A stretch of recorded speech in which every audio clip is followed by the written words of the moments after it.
sound, back to the sound.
Sound, back to the sound.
Give you a good time.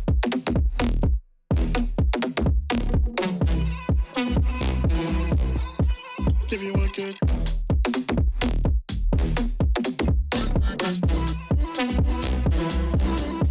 Give you a good time.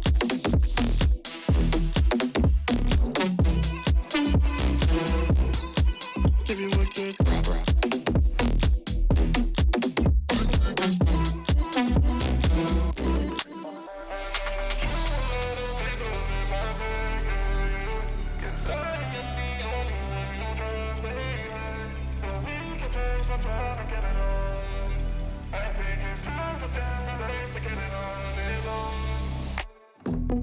Touch me. Love when you put your hands on me. Touch me. Love when you put your hands on me. Touch me. Love when you put your hands on me. Trust me. Touch me. Give you a good time. Touch me. Love when you put your hands on me.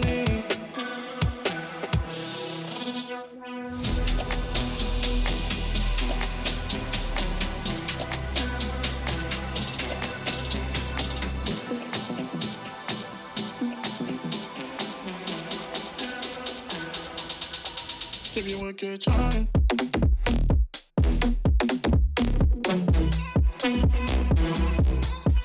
Give you a good.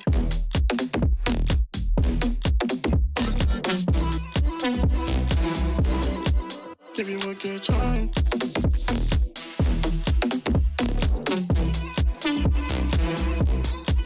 Give you a good.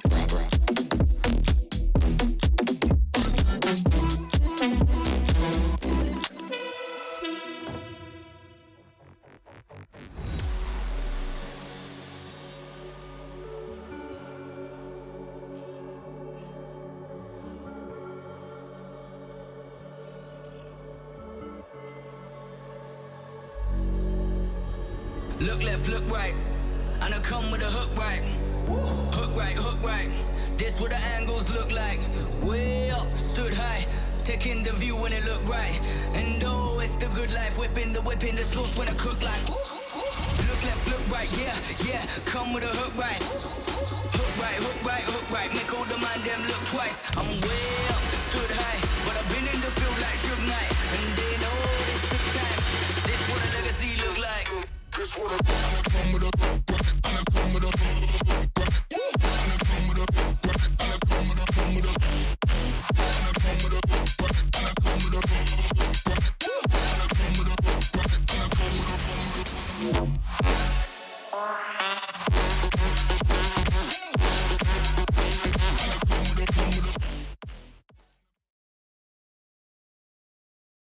Ladies and gentlemen, boys and girls and non-binary pals, welcome to the stream and happy Friday to each and every one of you. Today, we got ourselves a special guest. It's Brandon, aka Twitchy, on the board, casting alongside us today. He's going to be up ahead, making sure that we get the best content possible. Again, it's day 3 here in phase 1, and we are starting off strong, ladies and gentlemen. There are plenty of teams here ready to play on the main stage. As you guys know here, every single day that we play, we rotate the 6 groups that are playing. I believe it's 4 versus 5 that we are watching here in day 3.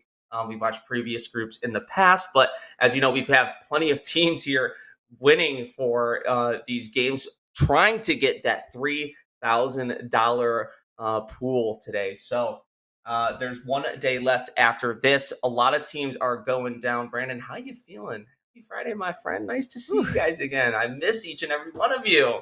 Man, How you doing? I'm doing great. A little stressful, and things start to freak out at the end of right at the start of a production, things like this. But I'm super excited, man. This is this whole phase 1 thing. This is my child. I put a lot of energy and a lot of effort into all of this. So, every single person that watches, every single person that plays in the back end and everything like that, every single one of you, I love all of you, even though sometimes you have to pay you guys. No, I'm just kidding. No worries. But I appreciate every single person a part of this. I'm super excited to cast today. We have a couple teams that are going to be on the bubble today, because today is going to be the last day of quote unquote like qualifiers. So the top 20 teams and our overall standings are going to go to finals on Wednesday. And today's the last day. So I mean, we have I want to say 5 points around. I think there's like 5 teams between five Hmm. points on the bubble. So I mean, that's really close. I mean, beyond close. So I'm really excited to see what exactly happens today. I'm kind of worried for some teams. Hmm. But I also know that some teams are just going to pull through because I mean I've seen them play personally. Obviously I own this thing, so I see every single person in this tournament. But yeah, I'm super excited. Let's get this on the road. I believe you know I today is think. going to be a different type of day. Oh yeah. A team to watch really is Yep. going to be Revival Games and Unorganized. A Those two million teams are percent. going to go head to head, and I'm Unorganized has won the past two groups stages that they've had this last Hmm. 2 weeks, and dude, I mean, I've known Rowdy personally, and man, this guy just absolutely, be honest, kills everybody in the lobby. Man, this dude is a great Oh, IGL. But yeah, I it's can't on the wait to road. see him, honestly. But you can't forget about some of our previous teams that we've seen in games past. Games that I have personally seen myself. I've seen OSU Black come in from the woodworks doing amazing games. You have teams like Kentucky. We had Dork Lions play before, and SRC Skull Piercer. A lot of previous teams who have done well in other group stages. These are new contestants that these guys are facing against. Who just has that confidence to build and hold on to their POIs because with the new staging and new players to go against you, you never know who's going to be playing on certain choke points. And I just want to see how these games play out. As you know, we do a 3 of 3 out of our 6 games today. We play 3 on World's Edge, and then the other 3 are going to be on Storm Point. So we will see a lot of fun variety between these teams. I want to see what kind of comps that we switch to. Fun fact, I recently started playing a little bit of Seer myself with a handshake or two of Fuse on the side. Oh And let me goodness. tell you, Fuse and Seer combo is kind of goaded. And I actually made it to Diamond today just doing that. So I really want to see some Seer gameplay. I want to see some Caustic in there and especially some Watson. Those are the 3 to look out for changing the comp. Obviously, you're going to have a lot of Valks today. You're going to have a lot of Seers, Gibbies, and of course, you're going to be seeing some Horizons as well. So I want to just make sure that there's just that variety that we've been seeing all week long and in previous weeks from multiple tournaments. And this meta changes every single week. I'm telling you, it's almost like you can't anticipate what these players are going to have in their pocket and waiting to play. So let's just see how this team comp chemistry goes ahead. These games are going to be starting up very shortly. And Brandon, I'm excited to see these players play. Yeah, I really am as well. Hold on, let me set up one more Mhm. thing on the back end here to make sure Course. everything is all good Yeah, yeah, here. yeah. Not a problem. And And I if you guys believe, are new here, make sure you drop that follow on the bottom right hand of the screen. Make sure you're supporting Phase One Esports, and if you want to participate as well, make sure you guys are checking out what's happening over in exclamation point Discord, exclamation point leaderboard. See how these teams and standings are going to be going throughout the day, as well as that. If you want to play in multiple tournaments in the future, make sure you guys stay a part of the community. Say what's up. Maybe find yourself a team and you could find yourself playing in future events as well. I love to see the community come together pretty much once a week at the same time. Seeing if you guys were to see our Discord right now, if you look, there is just a wall of teams all ready to play, and whew, it's kind of sad that you can't see the other 2 groups playing. There are at least 2 other lobbies that are going at the same time as the one that we're watching at the same moment as well. So yeah, it only it would be great if we could stream, every single lobby. But when mhm. it comes down to the fact that okay, things cost money. Yeah. They also require a lot of people in the background, and that's something where we're still working on in that back. And as you can see, my little Nova Beans back here, she's out Yeah. here supporting it today. But yeah, Yeah. first game on Storm Point, I'm super excited. Mhm. Well, another team that I forgot to mention is Valkyrie. And this team is a very new team to Phase One, and man, they have come and taken everything by storm. Yeah. They absolutely manhandle straight up, just absolutely demolish lobbies. And I really am excited to see them go up against a team like Revival, a team like I can't even forget I'm totally lost now. Unorganized. Yeah, unorganized. I can't wait to see them. Ironically, Like right? it's super exciting. But yeah, I got a little bit on my hands today. I'm going to be casting, also doing a little bit of map work on the production. I guess that's what happens when you run an organization, but it's Hey, all good. with time, we will iron out all of the creases. Trust me, this is a production that we are proud of. We're going to make it work. All of the people behind the scenes that are making this happen, big thank yous as well previously. And remember, guys, if you are here and new, make sure you guys drop that follow and support us. It would mean the world if you guys just stuck around, see what's up. If you guys get intrigued to play and it sparks that motivation, we hope to get that same feeling as LGS weekend. Yeah. I think we can make something happen here. We are a very new organization. There's a lot to be had. And only in future weeks, when we continue to do these tournaments, we'll have ourselves a good time. But with that being said, groups 4 versus 5 here in day 3 of the summer series begins. Brandon, here we are. It is time to start it off on Storm Point. Oh, man. Going a little bit from south to north. It's going to be stretching all the way from Gale Station to Wall. So it has that left leaning turn. And it looks like these teams are going underway, mostly staying until around that halfway point to start dropping on that ship. Not anyone by Shipfall, Gale Station, or Fish Farms. You got one team over by Launchpad. We got one by Antenna. You got a couple teams playing stretched here over by the Middle Den. And it looks like the rest of these teams will be playing on the north end. We got one by Wall, one by North Pad. 2 looks like might be contesting by Checkpoint or Down Beast. And you got one team by Mills, C-Note Cave, and then stretched out over by Stormcatcher, Lightning Rod, Underwatch, and Center. Here we go. This is where it starts. A lot of familiar faces that we've seen before, but we are starting to start with Dusty's Rob from Target and Want to Be Dead. Couple of homies that I have recently casted in the past. Let's see how they're going to be playing over by Stormcatcher. Starting off strong, getting a purple shield along the way. OSU Black, though, also going to be having some good drops here. Blossom seeing a couple of targets here, going for that rotation over on the east side. So Blossom with that gold shield is starting well. Definitely, when you look at the dropship, on the dropship map, you start to see all these teams. They take a little bit. Sometimes they take too much space, and sometimes that may get them killed. But it looks like we're all okay so far tonight. I mean, I think you could see it was like Claire C Esports. They were able to take control of middle, but they were separated, I want to say, between like 300 meters of their whole team. It's a little scary when you do something like that, but when nobody's going to land center map or Jurassic Park, you can do things like that. But then again, the next game, people start to look back at the stream and they start to say, hey, that team's doing that. Let's go capitalize and see if we can get that free KP.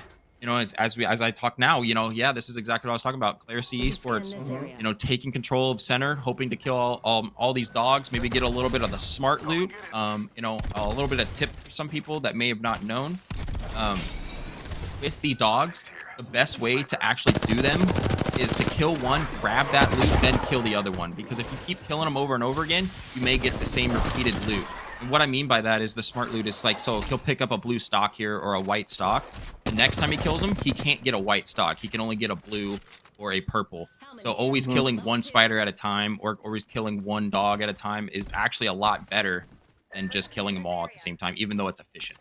Yep, and as well as that, another great addition to killing AI monsters such as the prowlers or the spiders is gaining that initial battle shield before really getting into any fights. So if you're sitting on a gray shield and you couldn't find a purple, that's only 150 that you really have to grind in order to find yourself at a blue. Like here's Huxley right here as well, 100 away only from killing 2 prowlers, and there's a huge den here. So there's multiple nests that they have time before any teams really come in their direction.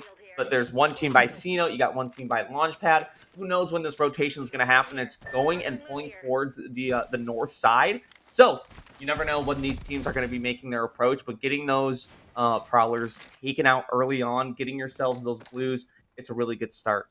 Yeah, with a real center zone type issue, type map, I guess you want to say, that we have right now, Claire C Esports is kind of in the, really good position. There's a potential of it landing or ending in the river or ending in that green building just below the double zip line, if you know what I'm talking about. So I do. We'll definitely have to see. I mean, yeah, exactly what I'm talking about. There's a beacon in the middle. That's a real big potential of it ending there, but there's also a potential of it going down in the bottom right as well. There's a bunch of different places that this can end, but it looks like nobody right now is in zone. Everyone is just kind of playing edge zone or maybe still trying to loot that up and grab that early KP. Yeah. One big note to mention as well for the team, Clare City over in that den again. They may have that really good initial spot, but you have to remember they're in the biggest choke point here in this circle, and there are at least 7 teams in their vicinity. But there they go, taking that balloon and heading on out of here with the Valkyl. Very smart move here as they go and rotate over on the right side. They are getting in close proximity here to that team over in Launchpad. That's going to be Teeson.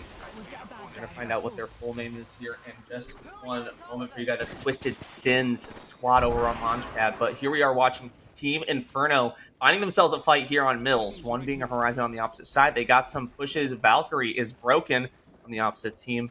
Let's see if they can get some scans as Seer is going to be looking. It's going to be Zansuki here looking for some kind of pick as it's Revival Games, one of the teams to watch here tonight.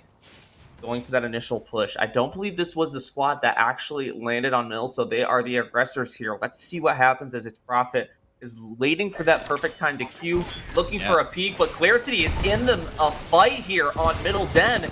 They have themselves knocks a piece, and they are going to be finding themselves kills like 300 on SRC. Damage with that Arc Star.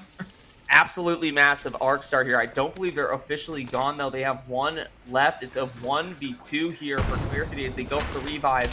Can SRC make an impact here as he's going to be Seer trying to go for that peak, getting a break on both. They are looking to be weak, but Skull Piercer is going to be the second team right behind Team Inferno to be knocked out of the first game. Here's an organized as well. SRC Skull Piercer as well. SRC, that spells we. Here comes unorganized again, going for another break on that Valkyrie, going for the push. Really good combos for these teams. Quick looting from unorganized as they go for the res. Gibby is taking that capitalization as they take out NRK Prodigy. 11 squads remain here in game 1. Very nice starts. You got Luckface, Killa, Zach, both needing to get themselves healed med-wise, but they have themselves loot. They got themselves an armory, and this zone is closing very, very slowly, so they have time to move if they need. Yeah, City is also reset. One of the nice things that that Apex offers, but also is kind of like I wish it didn't at the same time, is that the zone 1 and 2 don't really do a lot of damage. So you can actually sit in that zone for quite some time. They could still go do that armory. They could still just vibe in zone, get behind a team and pounce on them. There really is no negative, I guess, anything from being in the zone until around zone 3. And even then, zone 3 doesn't hurt that much if you have like 4 medkits. So there's a real weird I guess how you can play, like C9, they love to play in the zone. They love to play edge comp and then find a place. They don't like to early rotate. They just sit on replicators, which is sometimes scary because let's say you don't get a replicator in the 3 POIs that you landed on. That could be really dangerous, having to play differently. But, I think unorganized is in a great position. Triple purple. Sitting in zone, they're going to have that top north side rotation down. So, I mean, with this map, I don't know if a lot of people know, but landing south side zone is actually, or south side map is actually a disadvantage because if the zone ever pulls north, there's no way you'll ever make it unless you have Valkyl or a car. And as you say it now, we got some teams fighting on the edge of this zone here on the south side. Here comes that peek here to try to get some knocks on that Valk, but not being able to connect as the Gibby ult does big damage here on Saws. Horizon needing to play on this edge of zone as they go for some shots, getting a knock and taking out the Ottawa Braves. 10 squads remain here for the Valkyrie squad now going through the Spider Den and making themselves quickly on a move. Let's see if Micah B can make the Valkyrie push. No, look at this, right in proximity of another team as well. This Going zone for the rotation on Gale is nuts. Station. Look how far this is pulling to the right-hand side. Right this under zone is Stormcatcher. in the open. It's literally in the open. There's 2 rocks and a dog spawn and a cave. Cannon. You can't forget that cave on the south side, Very true, right yes. next to the launch pad. And just think about this. This is my biggest thing. with all these teams playing on those outer buildings towards the west side as well, I'm just happy Stormcatcher is completely out of this end zone because there's going to be a lot of teams trying to play that height initially, and once they play open, it's just going to be anyone's game. Very true. Very, very true. I'm a little worried to see, people going in and just playing this very, very aggressive comp. The end games have been a little bit, I guess you want to say, lacking lately. With these new seer comps and these very, very aggressive, no defensive character comps. But at the same time, like, you have to think about it. If you're giving a team an opportunity to capitalize on you, I mean, then, you need to, they're exactly going to take it. You need to find a way to not show weakness to that other team, not give them the upper hand, But at the same time, you got to think as well, a lot of these buildings, you could just stand on top, the side, you can stand on the windows. There's so many different angles in a lot of these buildings that you can't hold compared to like World's Edge, where you can camp it up and there's only there's 2 a lot entries. of open windows, and I think that was an intentional approach here from the developers of this map design. Like, there's just a lot of openness. That's why you have a lot of Newcastle builds as well. You have a lot of Gibby and Ramparts that are playing, especially like Kentucky. Hooser being one of the main men here holding that shield. And here they are, off with the races as you got J-Con just holding Here comes right Gibby ult. above. Yep, Gibby ult to make them play inside. Do they get pushed? That's the biggest question. I don't think that's anything going to happen there. I think it's just going to kind of just take them off of the high ground, and now they're going to have to fight inside the building and try to claim space. But it looks like Cossicle is going to come in, but the Cossicle is going to be inside the bubble. So it's going to be a very nice position for Player C Esports. But it looks like we have a trade on either side, so Bubble's going to come down, and their bubble res is going to happen. But now it looks like it's just going to be a stalemate.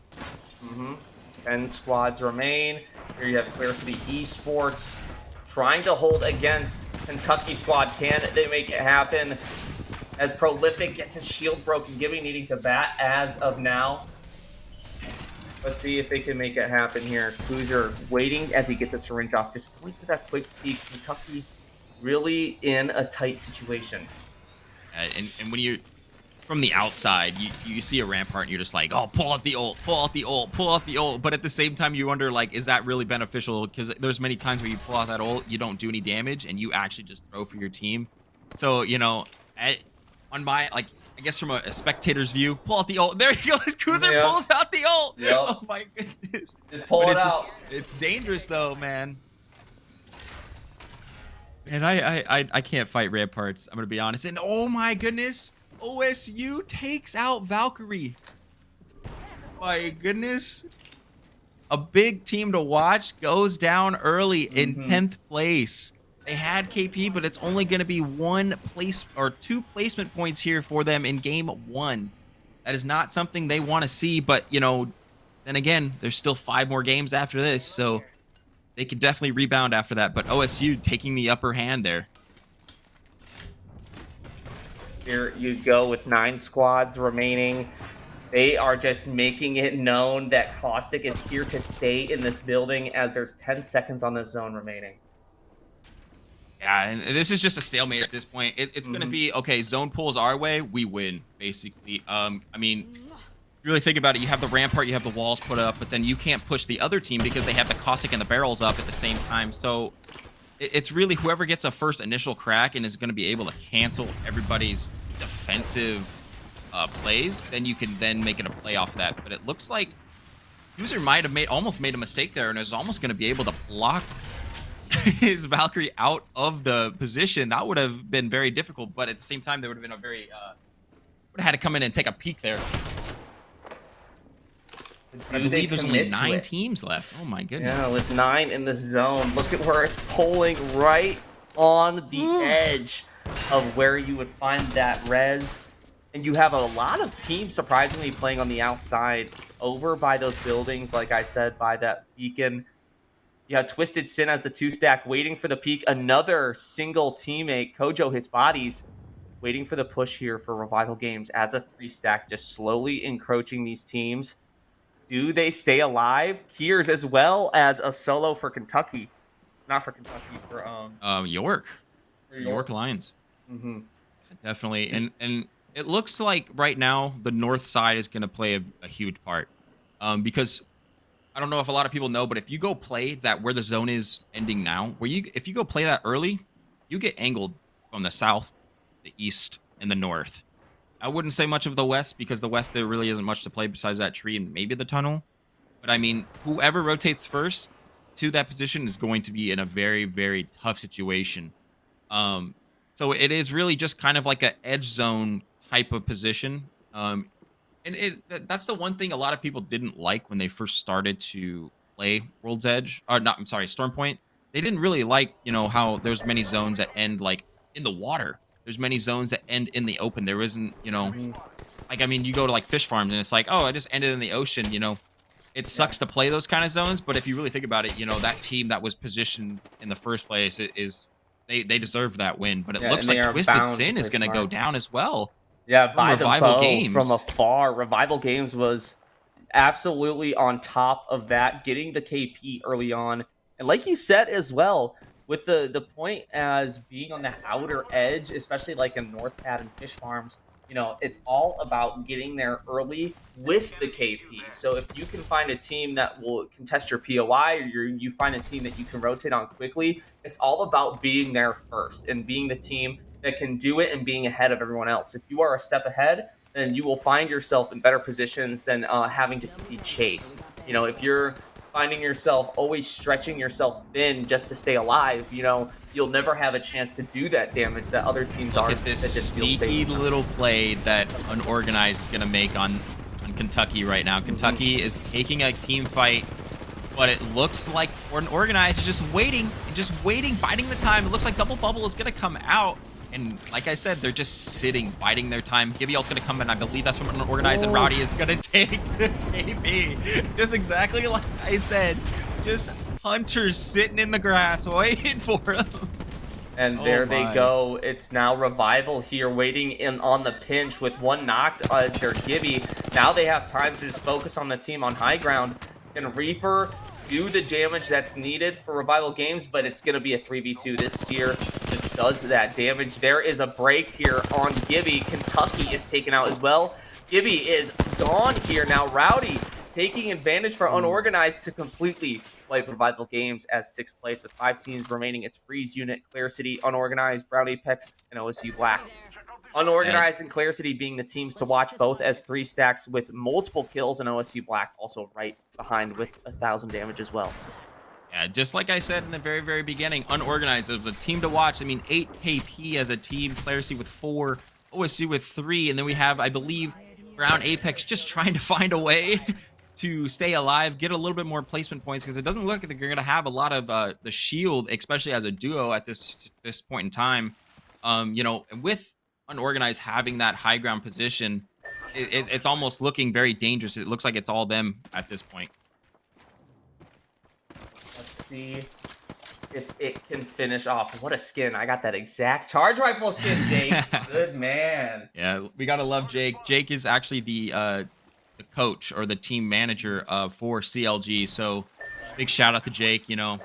Love him to death, man. He's gonna start coming in and helping with Phase 1 Esports as well as bringing in professional teams. So big little leak there, but big shout outs to Jake, man.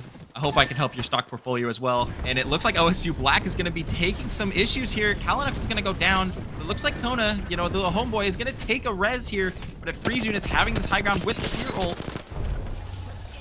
my goodness, Radio is going to be taking a forward position. He's going to be now taking a shot. Oh my god, this guy's dead. No way, right? Will he survive? Just barely. Oh no! He gets away as Freeze Unit is now going to be thirded by Unorganized. And OSU Black staying alive with their shields all in order. They just need to get that health back. Kona trying to go for that push on Spammy, but he takes him back. Absolutely turned on. Now, Freeze Unit is taken out with Blossom being the final one with Kalinux right behind. They both need to get healthy or else they are going to get canceled and taken out with 4 squads remaining. Who is going to take it? Oh, man. And it looks like Clear City Esports now gets that free rotation onto that, that southeast side of the zone. OSU is going to be sitting behind that rock, but Unorganized on that north side as well. Brown Apex still not really participating in the fight so far. We have a 3-team fight with a nice little free cam. This is just absolute havoc, even though there's only 3 teams, and OSU Black is going to go down. Now is Unorganized and Clear City Esports. Full 3,000 damage as a team. I wonder who comes out on top. Cyril's going to come down. And it looks like Unorganized is going to be taking this little weird, wide approach as Zach is going to be pushed out. Look as they close in on each other. This zone is looking bad, but you have Oh, Brown Apex as the yes, two stack exactly. Read my mind. waiting, and they are doing it. They are staying alive as the two stack as you got Claire City with one down. Unorganized, all with reds, but they are non-healthy. None of them at full health. Let's see, anything can still happen here. A big 101 with a PK from Rowdy. Absolutely doing the work with 1100 damage. Looks like the res is going to come off, but it's not going to be. There's not enough cover behind that care package. It looks like Unorganized is going to take care of this. Yeah, Claire City is one shot. That is the final piece to the puzzle. Now here here to make it the comes final Brown two. Apex, correct? Oh, he didn't Brown get Apex. down. It's Unorganized. Wait. What is going on? Unorganized and Brown Apex. These are the teams to look out for. Claire City is still only with alive. one left. Claire City 1 with HP two. with Jake. Jake got the bat off and was one shot from the PK killing him. He got 9. Oh, no But he stayed way. alive just by the skin of his teeth. What is going on? Is Brown Apex now taking a forward position? They had 151 damage going into this 3-man fight, or this 3-team fight, now sitting at 600. Oh my goodness. And it looks like Unorganized down to just one player, which is Zach. Oh, with the absolute upper hand, it looks like Unorganized took a too big of a bite, and they're actually going to go down for it. As Claire City Esports is now going to rotate over the wall, but it looks like Brown Apex is not going to be able to capitalize on that situation. This is Havoc. And there goes the Gibby. Claire City Esports taking position. Now it is a 2v1. Brown Apex. It's all up to Zach. It's a 1v1, 1 HP. Here it is, the back. big nades. He saved him for the perfect time, doing the damage, breaking his shield, making him one shot, and he's going for the push to win the first game. Unorganized here, coming in clutch to win game 1 on Storm Point of day 3, groups 4v5 here on Phase 1 Esports. You know, that was nuts, because if you really think about it, Unorganized pushed so aggressively on Claire City Esports and made a mistake. 2 people went down, but then Brown Apex kind of came in and started to become that little thorn in the side and caused a lot of issues for Claire City Esports. Ended up taking out a bunch of their shields, and then Zach with just the absolute, just a great nades, you know, putting forth, you know, all of that, I guess you want to say, that pressure. It was a 2v1 situation, and he's going to come out on top. You know, that's just, I had him as favorites, and then they lost 2, and then they still come out on top, man. It's just stayed alive, and you know, congratulations to him as well. Place. I'm very stoked to see Brown Apex staying in the top 3 as well, doing incredible work. You had Revival Games staying up in the top 10. You had, as well as that, teams such as Freeze Unit staying in the top 4. Claire City Esports coming out the gate doing fantastic as well. And then you got the likes of OSU Black, Kentucky, all around the board. Many teams just starting off great here to give themselves that initial point boost. And remember, these first 3 games, you may think that it's okay to make mistakes, but hey, if you can take advantage of the time that you have and get those points started, then you can continue forward. Look at Unorganized here. Most kills and a first place win, boosting them up to the top here with 24 points. And that is a great start here on today's stream. Very nice job from Unorganized. Clear City coming in second place with 9 kills in second place as well. They were pretty much the second place team when it comes to kills and placement. And then you have teams such as Brown Apex getting to 8 points, but not those kills. So you have OSU Black, who came in 4th with more kills, able to come out on top despite the placement. Yeah, definitely. It was a little bit of a top-heavy lobby so far. We have Unorganized and Claire City just absolutely taking just position, and then we have OSU just kind of at the trail end. Revival Games going down a little bit early. I wouldn't say early. They had great position, but it just Unorganized had even better position, and then also coming into that perfect third party as well. You know, it's tough to see a team like that go down early, but then again, all of these teams are a very, very high caliber. But yeah, you know, I'm excited to see what happens in game 2. You know, exciting game 1. A solo comes back and wins it all. So I mean, we'll be back for game 2. Alrighty, see you soon.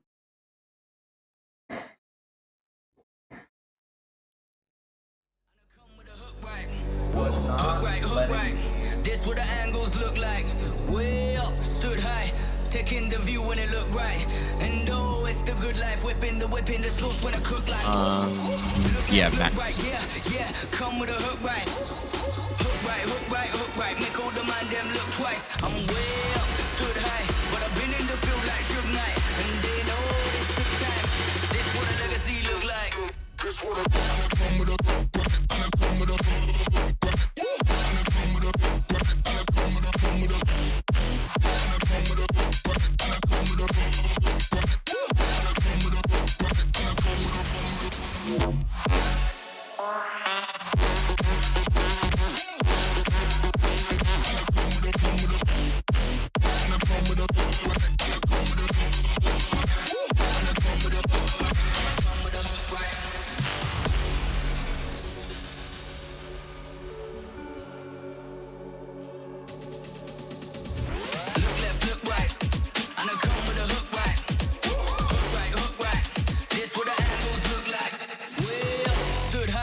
taking the view when it look right.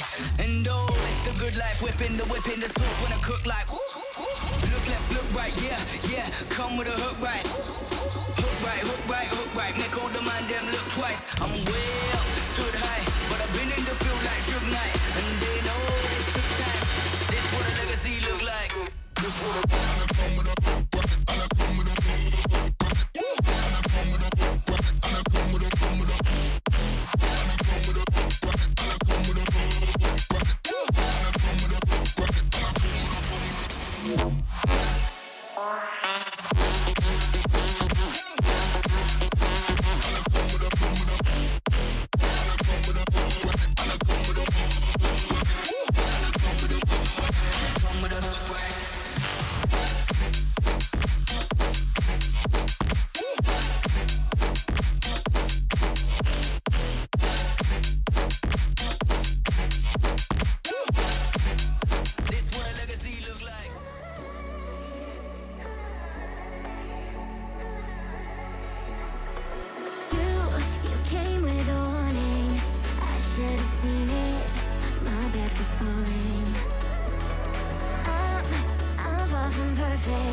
never know. Say we have the power, but there's things we touch the road.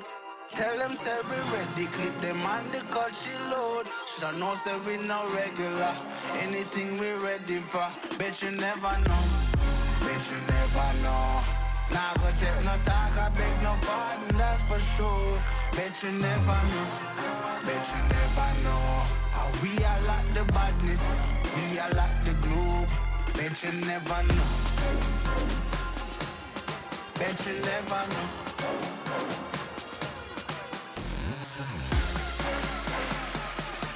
How we are like the badness, we are like the globe.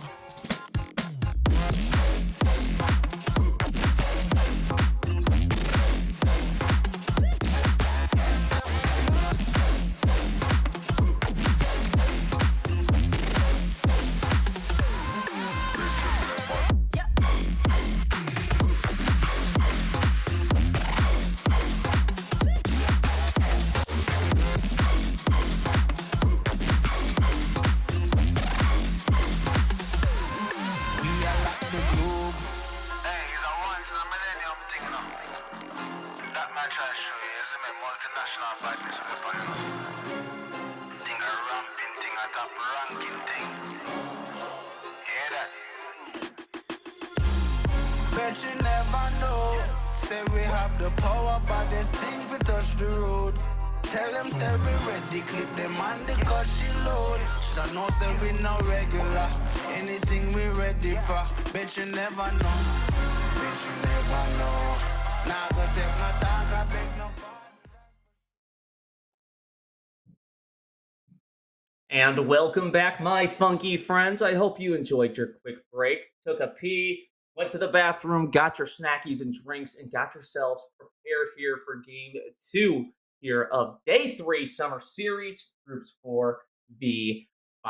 Welcome back. And Brandon, you got some good predictions here in game 1. Now, with the likes of game 2 coming arise, 2 left here on Storm Point before we make that switch over onto World's Edge. What do you think is the biggest notice of difference that we're going to be seeing here as we go into this next match? Do you think we're going to be seeing pretty much the same counts from these teams, or do you think a lot of these pressures from like Unorganized and Clear City really switching up the pace for these teams are going to change the likes of these comps?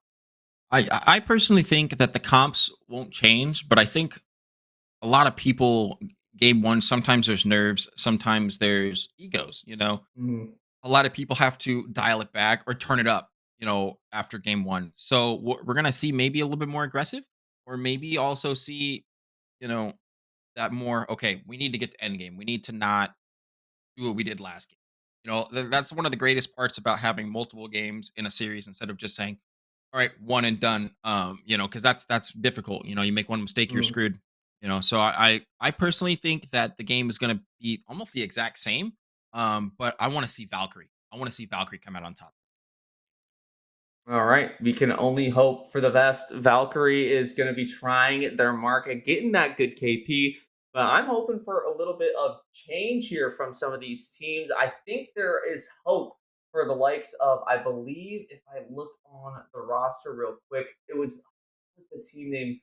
I believe it was going to be Twisted Sin. If they get their 3 stack here for the night, I really hope that they do well. They looked like they could hold their placements very nice, as well as Revival Games. As you said, they played well. I think they just got caught in that pinch a little too early on. There were 9 squads still remaining when they found themselves in that early fight. And then, as well as that, I think SRC Skull Piercer has a chance at doing well. It's just those early fights and making sure you win those first fights on the very, very beginning. Get yourselves that KP and being able to progress into that zone early on before other teams. I think you have yourselves the best chance at success through there. And it looks like we are dropping in. Super excited to cast game number 2. Let's see exactly where people go this time because, you know, we did see some people, like I was saying in the very, very first game, a lot of people tried to take that little extra. They said, this wasn't looted last time. Maybe I can get that extra this time. Maybe that's too much to bite. You know, we'll have to Mhm. see. It looks like Mill is going to be uncontested. There's not a lot of contestants actually off to Rob, so that's one of the great things. And I don't know if you've ever played in a lobby where there's not like, let's say there's like 15, 14, 13 teams. When you have a Mhm. contestant off drop, that just kind of kills the lobby. You know, you kill your loot pathing in general because you really think about it. You have a lot of chances to get all of this loot, but you're contesting off drop and putting yourself in a really bad situation. And it looks like Clarity Esports, instead of landing Jurassic Park, they're going to land on that right-handed side. I don't think that's really has like a name. Um, Oh, are you, but you talking about the three right between Launchpad and Stormcatcher? yeah, so there's Yeah, like it has it has has like that three buildings above mhm, Launchpad, and then you could rotate all the way up to where Rowdy is playing yeah, currently. But it looks like SRC is already taking looks at Prolific actually. yeah. So we're gonna have to definitely keep an eye on that one there. But it looks like there's not much action off the drop, which is something we actually want to see. That's going to promote better end games. And it looks like the zone is already going to be pulling a little bit to the west side. So we're really going to have to see what exactly happens here. Now, with there being not too many fight off the rip, there only can lie the chances of these teams having a lot of loot to go into these late games if they just give themselves the time to really settle themselves in. I think it's going to make it seem that these teams are going to have to play a lot more tactically in order to continue through these lobbies. Not really any teams at all, as you said, in the center. So really, it just begins with who is going to be the first to make that jump, who is going to be the first aggressors of this game, and if it's going to set a domino chain reaction, we can only find out. Oh But my goodness. It we'll already have to see. looks like there's going to be issues actually up Hmm. in the top right half of the map. It looks like Rowdy is actually being pushed forward from Twisted Sin. So we're going to have to keep an eye on that situation there. But as we take a look at Revival Games, it looks like they're going to be uncontested. Chase is still looking for some sort of armor up. It's really tough when you land at your POI and there's just get white armor. Hmm. In a POI of down beast, you would think that there's always a guaranteed purple armor. There's always a guaranteed purple something. But as we take a look at the kill feed, it looks like Zach is going to down Permafrost actually. And it looks like Revival Games, Chase is actually going to take some damage as well from, I believe, who landed mill exactly? I'm not. I think that was Revival Games that was Revival is there, or it's.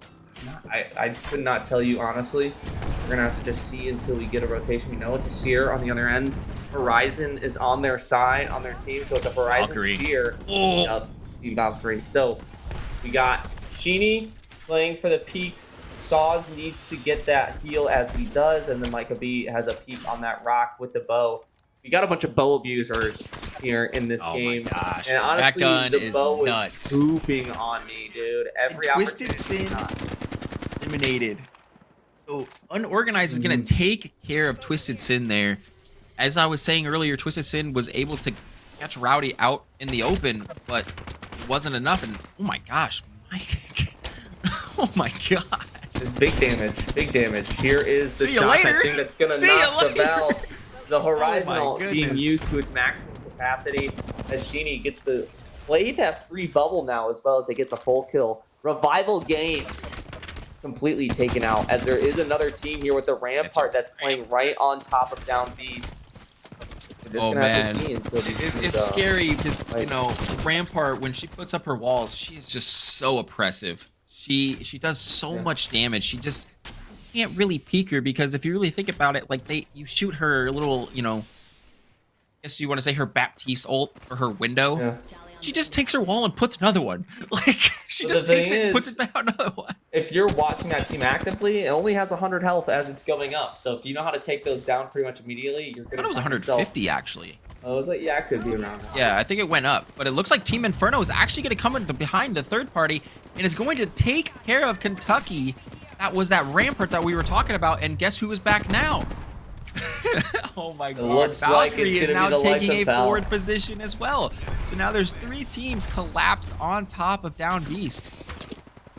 Kentucky is so far on the bottom side, I guess you want to say, at a complete disadvantage.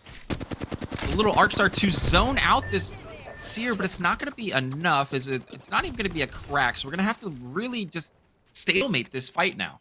It really sucks when you have such a high ground position and you're like, he's out in the open, he's out in the open. and you hit them for like 80, and your teammate, you're just like, what were you aiming at? What the heck, Mhm. man?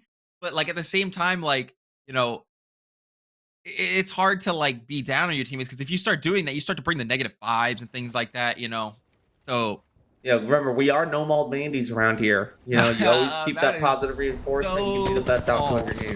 games. That is so I have false. never gotten angry at this video game, and Yeah. there's no proof to show that. So, And it looked like Kentucky is going to rotate out of that situation as Team Inferno still holding that high ground and on top of Valkyrie. And as Valkyrie is going to take the Valkyrie to the sky. All right. they get the easy redeploy as What a they are Nisa. off with the races, but they also got themselves a nice little a prowler with wings with the purple box. So they got themselves some free loot. We running it back, ladies and gentlemen. Here it is, Inferno, now being the main contenders here on Downed Beast. I don't think there's going to be too much contention amongst each other as they are going to be Yeah, I trying to believe hold they it. are the only team there now at this situation. You know, it looked like Valkyrie is just going to rotate to zone, play some good zone position now. We do have two teams that are actually going at it in the zone, and it's going to be Unorganized and Clarity Esports. But it looks like they're going to Unorganized is actually going to rotate out of that situation. So we're all good there. No worries. No actual fight just so far, but with the zone pulling a little bit to the left hand side of this game, we're gonna have to see what these teams on this, you know, the south side and this east side, how they're gonna be able to rotate across all these POIs. Because there's gonna be a lot of people playing edge zone here. There's, you know, the zone that it is now. There's two potential positions where it can end it, and it's not the greatest if you really think about it. Because there's the building and the armory, and then just north of that, it's just Ooh. a rock. There It's a is your rock in a Lions hill. as well, by the way, getting knocked. Oh, The 12th squad. definitely a tough kind of zone to play, but it looks like Unorganized is going to play a little bit of a C9 type situation. Hey, let's just sit in zone, craft some med kits. You know, got 3 med kits already. He can craft actually 2 more, so they have plenty of time. They have Valkyl. You know, there is no rush. Zone 1 doesn't do enough damage, so they could sit in here for another whole ring if they really, really wanted to. But And if you think as about it it pulls again, to the zone left is still like so side, far. oh, thank goodness we're not seeing it at barometer. I was gonna lose my marbles if we had to see another high ground play. But there is the revive from Gib as well, as Unorganized seems to be playing over by Stormcatcher. Look how many zones are out. Look how many teams are out of zone. You got Inferno, you got Kentucky, you have Just doing the armory. yeah, you have the team over at Sino as well. That's Brown Apex. And then, as well as that, you also have Clarity Esports all playing out of zone. They have so far to go. You only have SRC Skull Piercers, and I believe there's 2 other squads that are going to be converging in the inner. But here zone. comes Clarity Esports right into the grasps of Unorganized. They're going to have to take that gravity cannon right into him. It looks like Clarity Esports is going to drop the Gibby bombardment. Did you see that little cheeky Watson? But that wasn't even from them. That was actually from a completely separate team. Look at the double bubble trouble now. A lot of teams looking at each other. Oh, and that's a knock on the Gibby from down below. Because Rowdy's going to take it position, and it looks like Clarity Esports is going to fall. Just like that. Ooh. Their chances are over as they go ahead and have to wait in the queue for round 3. But they did get themselves good points there in the second game, so they're not going to be in total shambles here as they find themselves in the next fight for the final Storm Point game. But here's an organized. That's one of the issues that you have when you play Edge Zone. You play the C9 strat. I guess I'm going to keep on it. When you have one team doing it and then another team doing it as well, you're now fighting that team plus the zone pull. You know, so you're really struggling there. You know, that really only works if only one team on that side of the map is doing that type of play. So it's tough to fight in the zone because there's so many different things. I mean, you can't see. Sometimes you're on the surface of the sun. You get the zone punching where you can't aim at the guy that you're shooting at. You know, there's a lot of negative things about being in the zone, but also at the same time, you get those little positives that give you those opportunities. But at that situation, Clarity Esports was just caught out. And what is going on here? SRC having a great time. All right, Dusties. All right. You're lucky I can't go in your chat right now, or else I would be cheesing you boys. What is this? I mean, no one's gonna push their building. I mean, I wish crypto was played more. Mm-hmm. Oh, crypto needs another buff in order to be implemented. Oh! Okay. Sauce? Okay. Hello? Check this man's for the aimbot. Goodness Nice gracious. shot around Apex. What Taken a out. play. An absolute shredder here with that flatline, having to replenish himself real quick. At 1,000 damage already with 9 squads. So it looks like Valkyrie is on the prowl with all reds to make themselves the predators here for game 2. So here comes OSU Black, just playing their ulti real quick, needing to make sure that they can hold against NRK Prodigy, playing right underneath them a little bit to their south. Let's see if they can wait for that peak. The Cyril versus the Cyril at this point, you know, you don't want to sit in the other person's Cyril because, I mean, that gives them just so much intel, and it looks like OSU Black also has a zone advantage as well.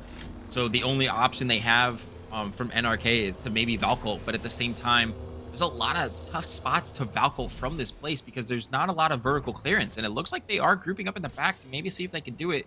But the question is do they have that vertical clearance? And it looks like they're going to be able to get it off. As Jacob's not going to be looking at the right side. Oh, no. And it looks like he's not going to be a Saz, but, you know, they're going to be able to rotate out. OSU Black had the upper hand, but, you know, Valkyrie comes into play and just gets a free rotation.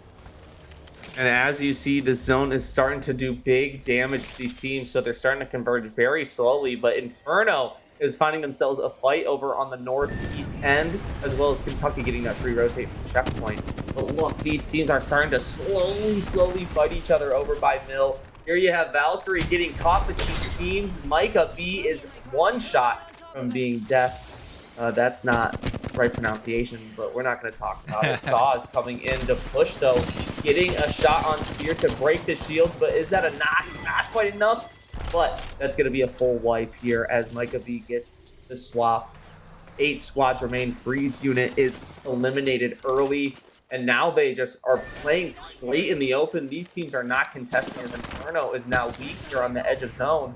Here comes Unorganized, the team to be the ones to take them out, trying to get some type of damage. Big knock from Rowdy Life. Knowing how to play oh my cues. gosh. Dude, what a gnarly, absolute gnarly cue. That was very oppressive. Came in with the Fry 9, and then he came in with the vacuum. That man's got slowed and burned, dead. All in one. It was like a wombo combo. It was a foul. Look at And this as I spider was trap. saying earlier, you know, Valkyrie, I told you that there's such a very dominant team. They just fell early. 3,000 damage among them. 9 Here's KP Inferno. already. Look at that They long are rotation he's taking. They are taking this lobby like by storm. Oh, They- this is Cheesemeister. Oh, that's an immediate ban, guys. Yeah. That's an immediate Oh ban. my gosh. Did you hear about that whole teabagging thing? And the guy got banned, like that team got banned I or was joking something? that. I was Yeah, that would teasing never happen here. I'm gonna be honest. That makes no sense whatsoever. If you BM or if you teabag, it has to be for good reason. If not, I'm gonna just check W in chat. But anyway, You know, there's a difference between in-game, you know, having fun it has to be. or It has to be joking a and taking worthy it. teabag. We Yeah. never will ever promote sexual harassment. It's not a right thing, correct? But the degree of teabagging in a video game, it's Well, like, wasn't bro, there a game mode in Halo to where you killed them and you have to like teabag you them get for points? That's in Yeah, like- that was in Halo Infinite, actually. Like, it's there's nothing really behind it, but you know, whatever. Cyril's gonna come down on this building that you can't really hold it. His team Inferno's gonna go down as well. I believe he dies to zone. So it's gonna be a tough one to swallow there, but down to 7 teams alive. Ottawa Braves are down at a disadvantage with the 2-man. Is SRC now taking a push towards, and it looks like SRC now has this man's pinched. Astral's gonna go down, and that is probably gonna be it. I believe there's only one left in that. Never mind. It's going to be the caustic to get the Never wipe mind. on Ottawa Braves. Never 6 mind. squads remain, and this is the likes of Unorganized and Skullpiercer, the 2 top damage. And look at these teams with the big damage. Valkyrie with 9 kills and 3,300. You have Unorganized with 9 kills and 2,100, and then SRC with 2 kills and 1,300. These teams are just all making their mark. Only the real teams that are trying to play the rat plays is Kentucky and NRK Prodigy, but it's still anyone's game. Here as playing that high ground though, Valkyrie still making the most out of this play, getting the scans here on Skull Piercer. Let's see if they can take advantage of these. Revival Games tournament. This is a very, very tough zone. This zone actually ends in the middle of all 3 buildings. So it's a little tough to really say who has the upper hand here. Everyone needs to rotate. But if you're in that building, like I was saying earlier, those kind of buildings, the ones that you see from the east side right now, that building is the toughest building to hold in all of Apex Legends. You can peek through the wood, you can peek through the roof, you can peek through the window, you can peek from like it's such a hard position to actually lock down. Because you'll be like, oh, I'm safe here. Nope, you got angled again. You know, it's almost like pixel peeking constantly. You know, so it's definitely a tough. We'll have to see. I believe there was a Watson in there now. No, Watson's actually holding the other building, so never mind. We're all good there.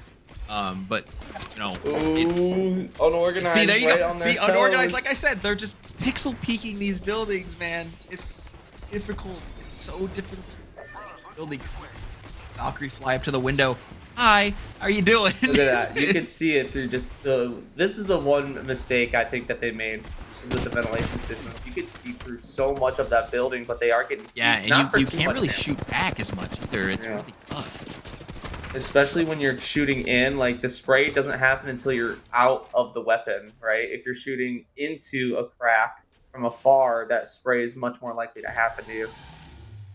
Definitely. There's the ult. Look at that peak here as it's unorganized, clearing out the building. Now it's all up to SRC versus unorganized with the 6 squads remaining, trying to do as much damage as they can. Finding some shots, but it looks like everyone is pretty much full here. Look at the break here on luck-based Killa, canceling as well. Trying to get some healing in, but it looks like they're just going to be holding their top. Very nice bubble as well. Keep Rowdy Life alive. They are now playing Careful there, buddy. to do What are you 65 doing? damage. Horizon is almost one shot from death. Are they going to push? But luck-based Killa is also one shot. This is actually Valkyrie. This isn't Skull Piercer. Valkyrie is going to be pushing unorganized. 2 of the top fraggers here on today's match. Look at the damage on Valkyrie. Oh my goodness. 5,000 for the 3-stack, trying to get the finish, but they are just able to hold them off and get the heals. Valkyrie now broken with 1 knocked. It's going to be a 3v2. Kentucky is going to be eliminated as well from Kona and Blossom. I'm actually so excited to see these teams fight because, I mean, this is the first time I've seen Valkyrie fight firsthand. This is the first time I've seen unorganized fight, you know, from this side outside of their streams. And man, I just can't wait. I want to see them fight Internet. I want to see them fight Revival. I want to see them fight all the top teams all at the same time. I feel like that would just be absolute havoc. As a Horizon ult's gonna come in, I still every time I hear that, I can't say it on stream anymore, but I still, and you know exactly what I'm talking about, Connor. But there's the 98 with the Mastiff to take out Seer. The Mastiff proving to be the superior shotgun in this. Here you have Wanna Be Dead going for the peak on Horizon, not connecting, but there is the 150. 150 with 2 shots to finish Valkyrie. Gosh. It's Skull Piercer to come with the cleanup. Wow. And it looks like they got themselves a reset. 3 squads remaining. They are in zone. 20 seconds before that zone starts to close in. And all they have to do is just wait for that peak. But they are going to be looked at here. It's NRK Prodigy and OSU Black playing afar. And the zone is closing in 10. Like I said, this zone is pulling straight into the middle. It is a very tough zone to even think about. Ooh, there's a team by Armory too. Yeah, so this is I believe that's NRK. It's all 3v3v3, 9 players alive, 3 squads left. SRC having that Watson, I believe. But OSU, I think, may have a small upper hand advantage because they do have, if they have to come out to the south side, they have that wall, they have those 2 platforms like the fishing area that you see there. It looks like SRC is already making a push on the right side. His bubble's going to come down from NRK. Blossom has to hold him, but there you go. NRK taking a little bit of damage with a free bubble as they walk up to zone. SRC looking to be in the best position here. Will OSU Black find themselves an opportunity to peek and push past this building, but NRK is focusing them. Focusing and breaking NRK is getting shot Kona. in both sides here. Yeah. As You're gonna have to NRK's pull that early aiming, too. TTV is gonna go down. The Valk's dead. Oh, There's but the the bubble's the gonna res come though. out though. Yep.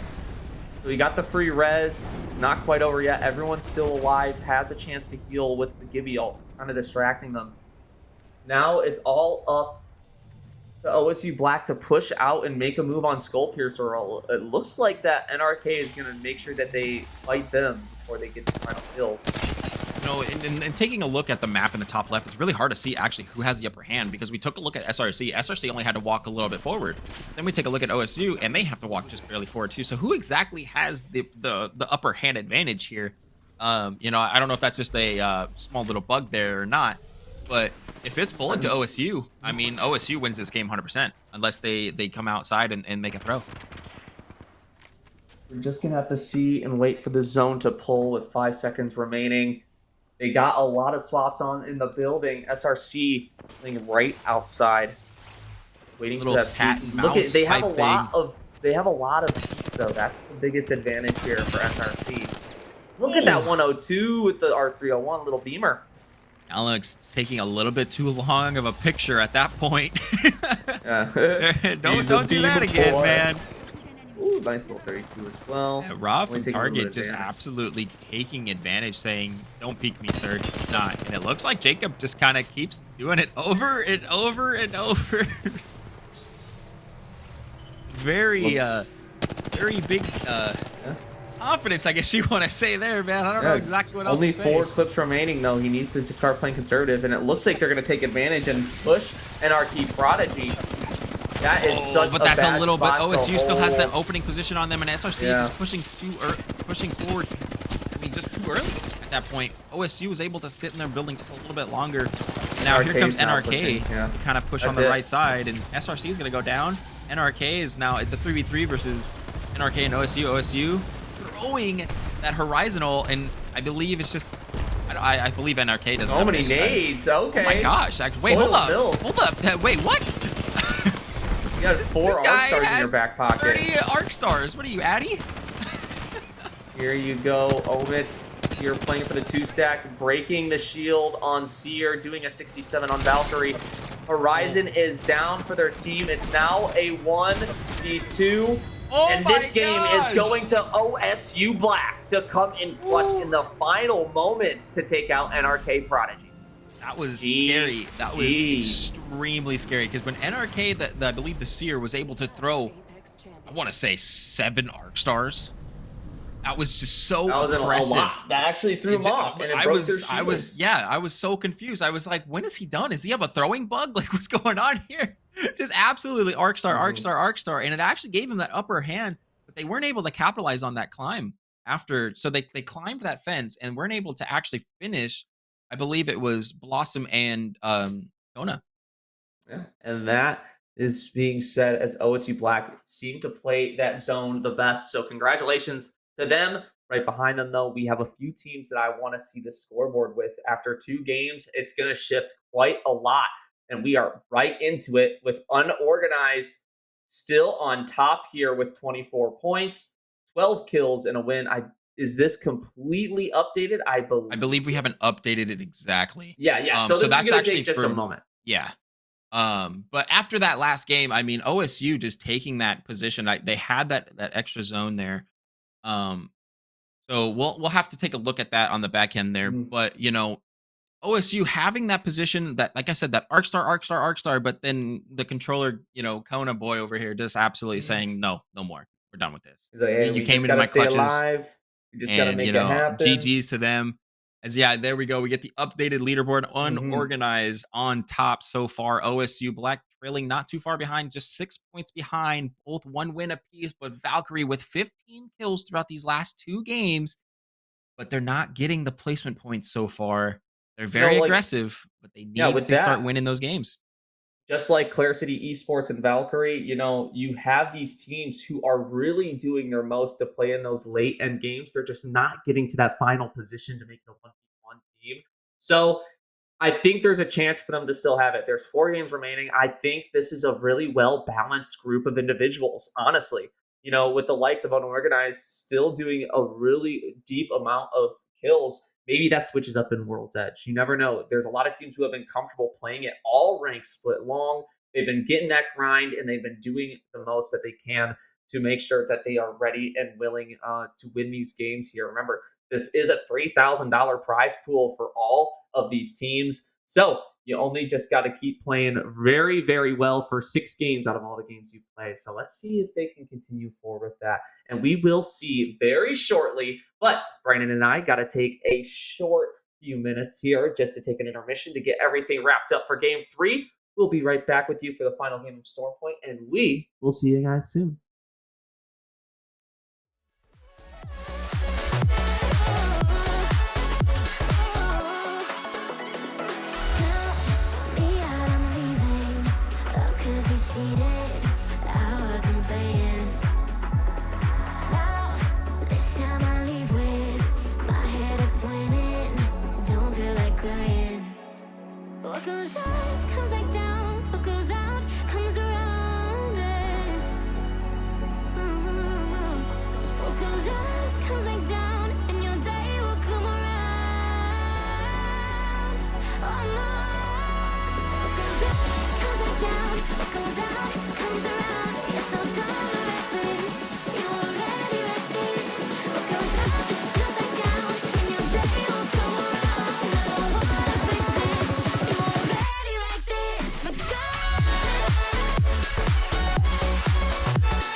The power, but there's things we touch the road. Tell them say we ready, clip them on the cut she load. Shoulda know say we no regular, anything we ready for. Bet you never know, bet you never know. Nah go take no talk, I beg no pardon, that's for sure. Bet you never know, bet you never know. How we are like the badness, we are like the globe. Bet you never know. Bet you never know.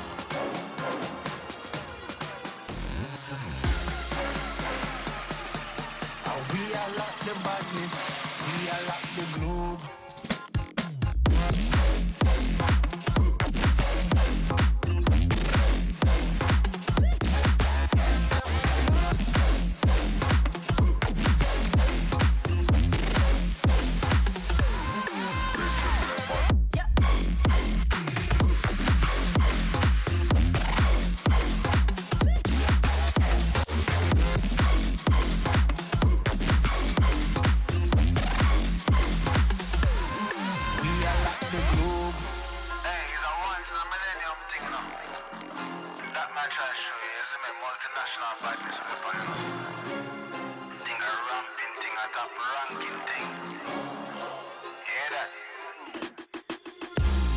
Bet you never know.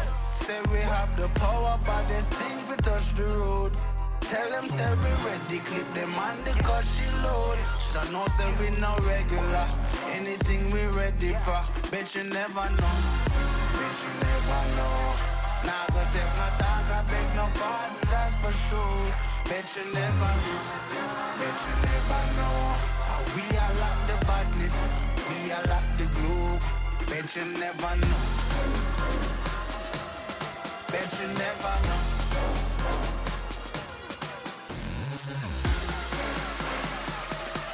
How we are like the badness, we are like the globe.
Welcome back, ladies and gentlemen, boys and girls, and non binary pals. Welcome to the game three here for Phase 1 Summer Series, Day 3. Groups 4 versus 5 is what you're watching as of now. But do not forget, there are other groups that are currently competing as well. But we do rotate throughout all of the teams, throughout every broadcast. So, as you just saw there, you had OSU Black coming in hot to take over game 2, to take over and defeat NRK Prodigy in order to secure themselves game 2. Brandon, what does that make you think that's going to happen here going into our final match on Storm Point for the night?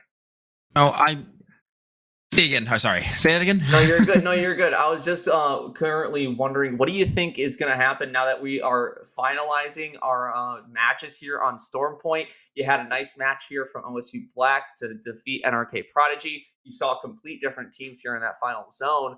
What do you think is going to happen here as we finish off and go to our final game of Storm Point before we move on to World's Edge? Yeah. So I personally believe that Valkyrie will get it together. They're a dominant team again, but they're just I think they're playing sometimes a little too aggressive.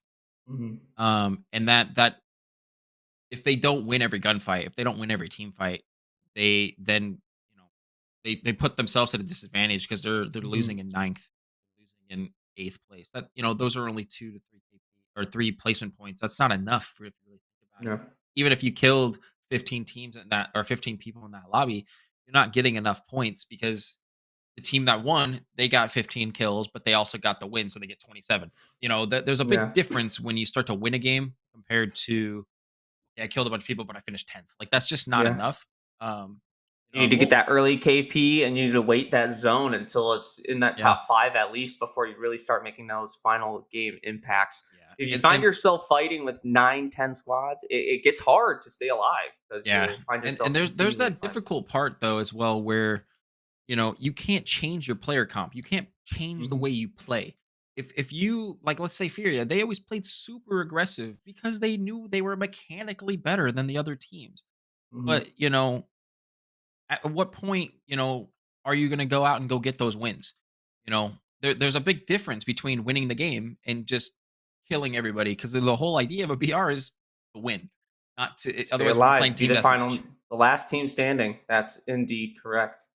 But we're going to see who that final team is here as we head into our final match here on Storm Point. Here we go, ladies and gentlemen. We are starting here strong. A lot of teams dropping off quite early here in the north end of the map.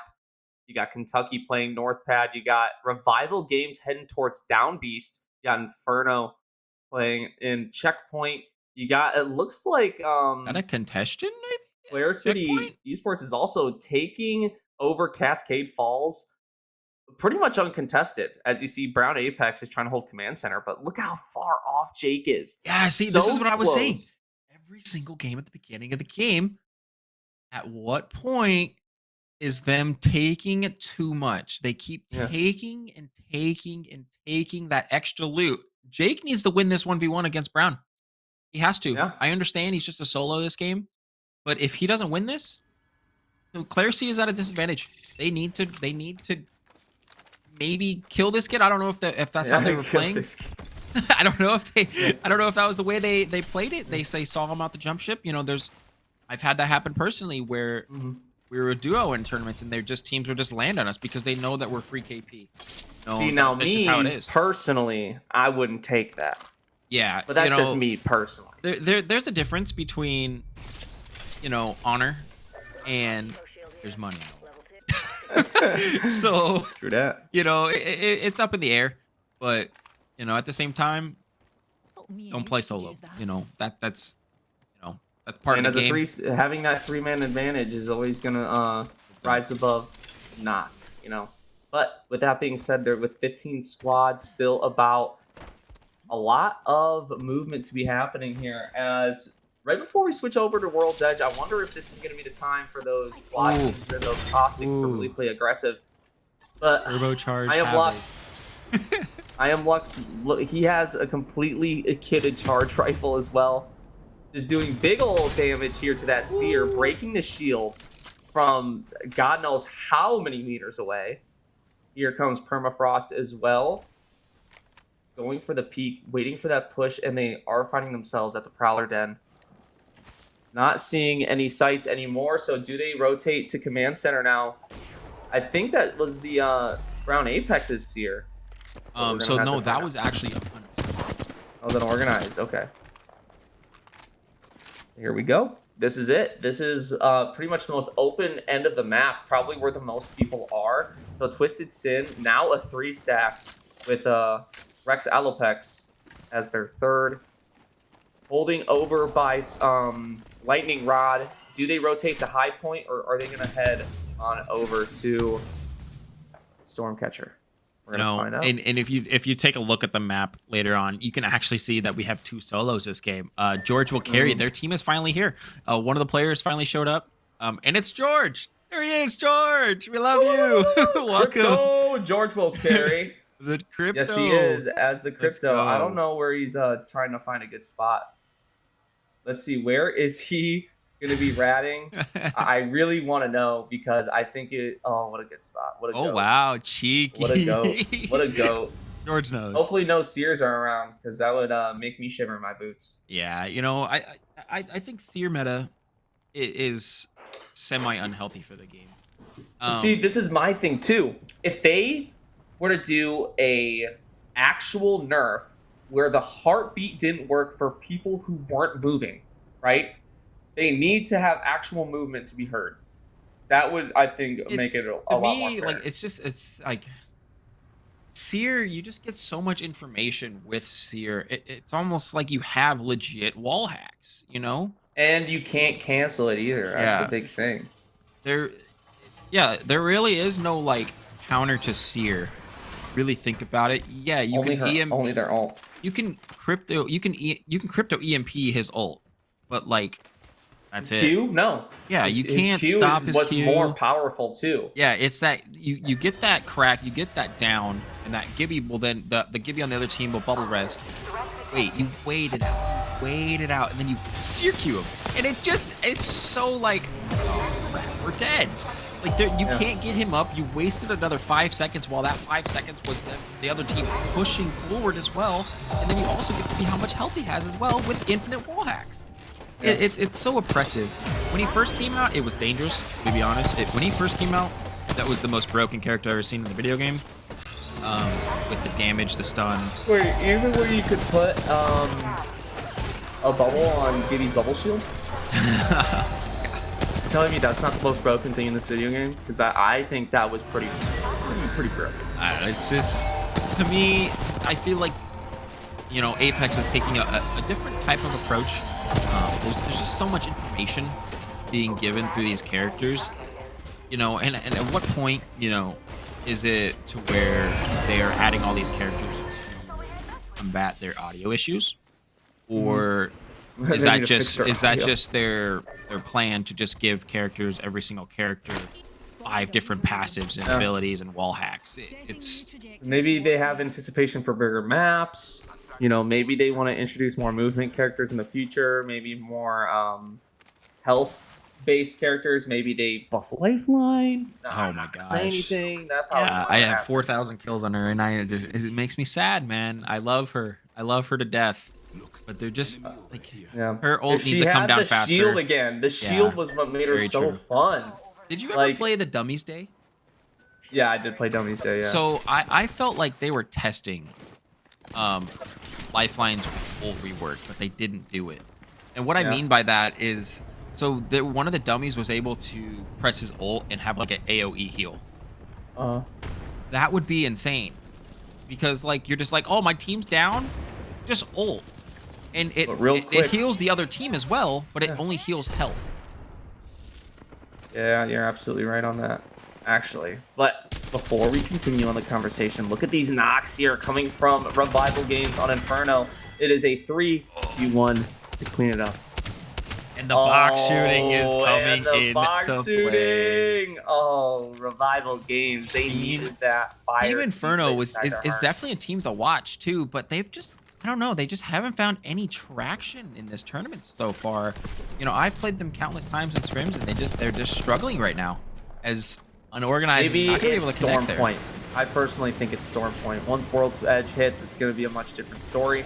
But these are a lot of high-ranking teams and a lot of grinders, if you ask me. They all play this game to a high capacity. They want the best. That was awesome. Oh, yeah. They got the Newcastle. Look at this, though. Valkyrie, Newcastle, and This Watson. is the Hunter Thieves. This is a Hunted T right here, all the way across the sky. Twisted wanting to do their best here, especially when they're playing on a choke point. This is probably my least favorite area to play. Waterfall is a very tough peaked. one. Yeah, you can get peaked from so many spots, and Cascade Falls is just a nightmare. Yeah, you know, I love this map. I think it's a great competitive map, but at the same time, it's so hard to play on a map where half the stuff is in the open. Look at that damage there from Saws, though, with the flatline. Just continually doing the work, taking out A-Run 756. Micah B getting the knock on Kiers. They're trying to get the full wipe. Kiers taking out. Valkyrie broken. And now Valkyrie needing to find a spot to Valk ult out of here, trying to stay alive as there is 14 squads remaining. This is York Lions here. He's Sorry, 90% but they are a 3-stack. at ult. He's not going to be able to get it fast enough because they might be able to catch him by then. I think he'll be safe. Oh, they're they gonna gave try it to up. catch him off guard. Yeah, they're gonna give it up, but I think they're gonna see if he comes around the other side. By that time, he'd probably Valkyl. Yeah. But they'll have information on him once he does. They'll know he's a single. Here's Revival Games holding on by North Pad and just holding the armory spot. Just keeping that cover here in the north end. Oh, back again. Jorge! You know, we love George. George Is it the George? rat. It's George. And Yeah. it looks like he got a micro drone detected. He's not sitting on the greatest guns. He's got an alternator and Lowe's Envy. He's gonna try to maybe do something about it, but it looks like nope, he did not be able to get his ult off, and Freeze Unit is gonna take out George. I'm blaming it on Seer. It's just Seer's fault. Yep. He would have never been found if Seer did not have infinite wall hacks. That is very true. You know, there's two different metas that we've had in the past while, I guess you want to say, for Apex. We have the Seer meta that we have now, and then we had Gibby Caustic in Valve. Ooh, timeout with that as well. Clear City Esports is fighting against Valkyrie. 21. And there is the big damage here to take out Prolific as well. Valkyrie now needing to stay alive here as they are going to be finishing off Jake and Prolific. And it's just going to be a single one. Look at them. They are just in synchronous together as Saz goes for a straight push. So is there another team waiting for that peak? And I think there is a team right behind them. They are all trying to drop. And it's OSU Black, our previous winners here, to be on top of that third party. But they are just going to be holding high. But yeah, continue. What were you saying?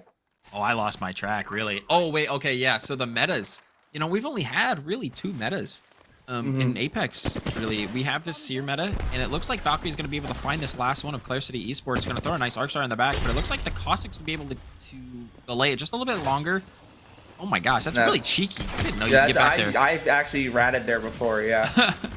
Learn stuff they do every day, but OSU Black on that high ground, so we got to be very, very careful for Valkyrie to see what they can do here. But like I was saying, we've had Seer meta, but now, you know, you have to kind of pick your poison. As we look at NRK, we're just having fights to left and right, and NRK is going to go down as well, as Freeze Unit is now taking out two teams, but one solo. Freeze Unit is coming out and saying, okay, it's our turn now. I mean, I'm happy. I want to see new teams. I want to see other teams come out and make these forward pushes, play these aggressive things, and it looks like Rowdy and Unorganized are taking now forward pushes as well as Brown Apex. It looks like he died to Zone. So I don't know. Maybe he disconnected. I mean, I know he said he's had a lot of disconnect issues with one of the players there. So that's really tough. You know, if you really think about it, you know, there's been a lot of issues with private lobbies and disconnect issues. It's tough. As we look in the kill feed, OSU is downloading T-Sin. Respawn. We're begging you. Yeah. Here we go, though, with Unorganized staying alive. Taking the out bow check. Twisted Sin is eliminated 9. So OSU Black was actually... So OSU Black was picking one from that team, from T-Sin. And Unorganized was on that top half side of the Spiders. So now we're going to have a team fight here with OSU Black and Unorganized. That's a Gibby ult right on him. I think. Was it a Gibby ult? No. I don't think so. I thought it was. Oh my! Oh, what a Sit beam down from Luck Face Sit Killa. down! Oh my An gosh! absolute 176, a one-clip Andy here, as he uses a bat to fill up 2 bars of health. Very, very consumerism of you. But here is another one. Man's got aimbot! Eat all you want. It is time for dinner, my friend, because Luckface Killa is ready to eat as Gibby. Going in, trying to get those shots. Zach TML right behind with that bow. Trying to get some type of knock on any of these players. And if they do, they will be looking at themselves as an easy push. But they're just going to be holding that mid ground, not the total high ground. But they are going for that wraparound again. Yeah, as they do pick up that KP as well as Revival Games playing. I guess you want to say Nut. It's really, I don't really know exactly what else to call it because everyone calls it Nut. I guess we can call it SpongeBob House for stream purposes. Really just depends. Yeah. But yeah, it looks like Kentucky and Revival Games is holding each individual building here trying to see, each one's trying to like get a little poke damage, see if they can say, okay, I hit him for 90, let's make a push, or maybe even just farming damage, you know. And it looks like maybe OSU Black is trying to reach Aldis, see if they can get the banner, but it doesn't look like Unorganized is giving them any position or any space. No comfort at all. Making sure that they stay aware of their presence. Rowdy Life as well, putting in that damage, getting some heals as well along the way, making sure that they're staying healthy as they go ahead and push slightly down this hill. There are 30 seconds remaining before this third storm starts to close. And let's just wait for the peak. We're going to have ourselves a chance to see Revival Games play here on these. I think we're going to call these the outer wall houses. I think that's what they are. But there's the knock. Cruiser taking out Dusty's here from Kentucky against SRC. Getting that free res though right away. Like I said, they're looking for like something to enter a fight, something to start a fight. You know, there's always that guy saying, I could peek him, and then he loses it. And all of a sudden, that's an entry. I would be the type to get a knock and then immediately be like, we have to push this. You know, even if they get the res.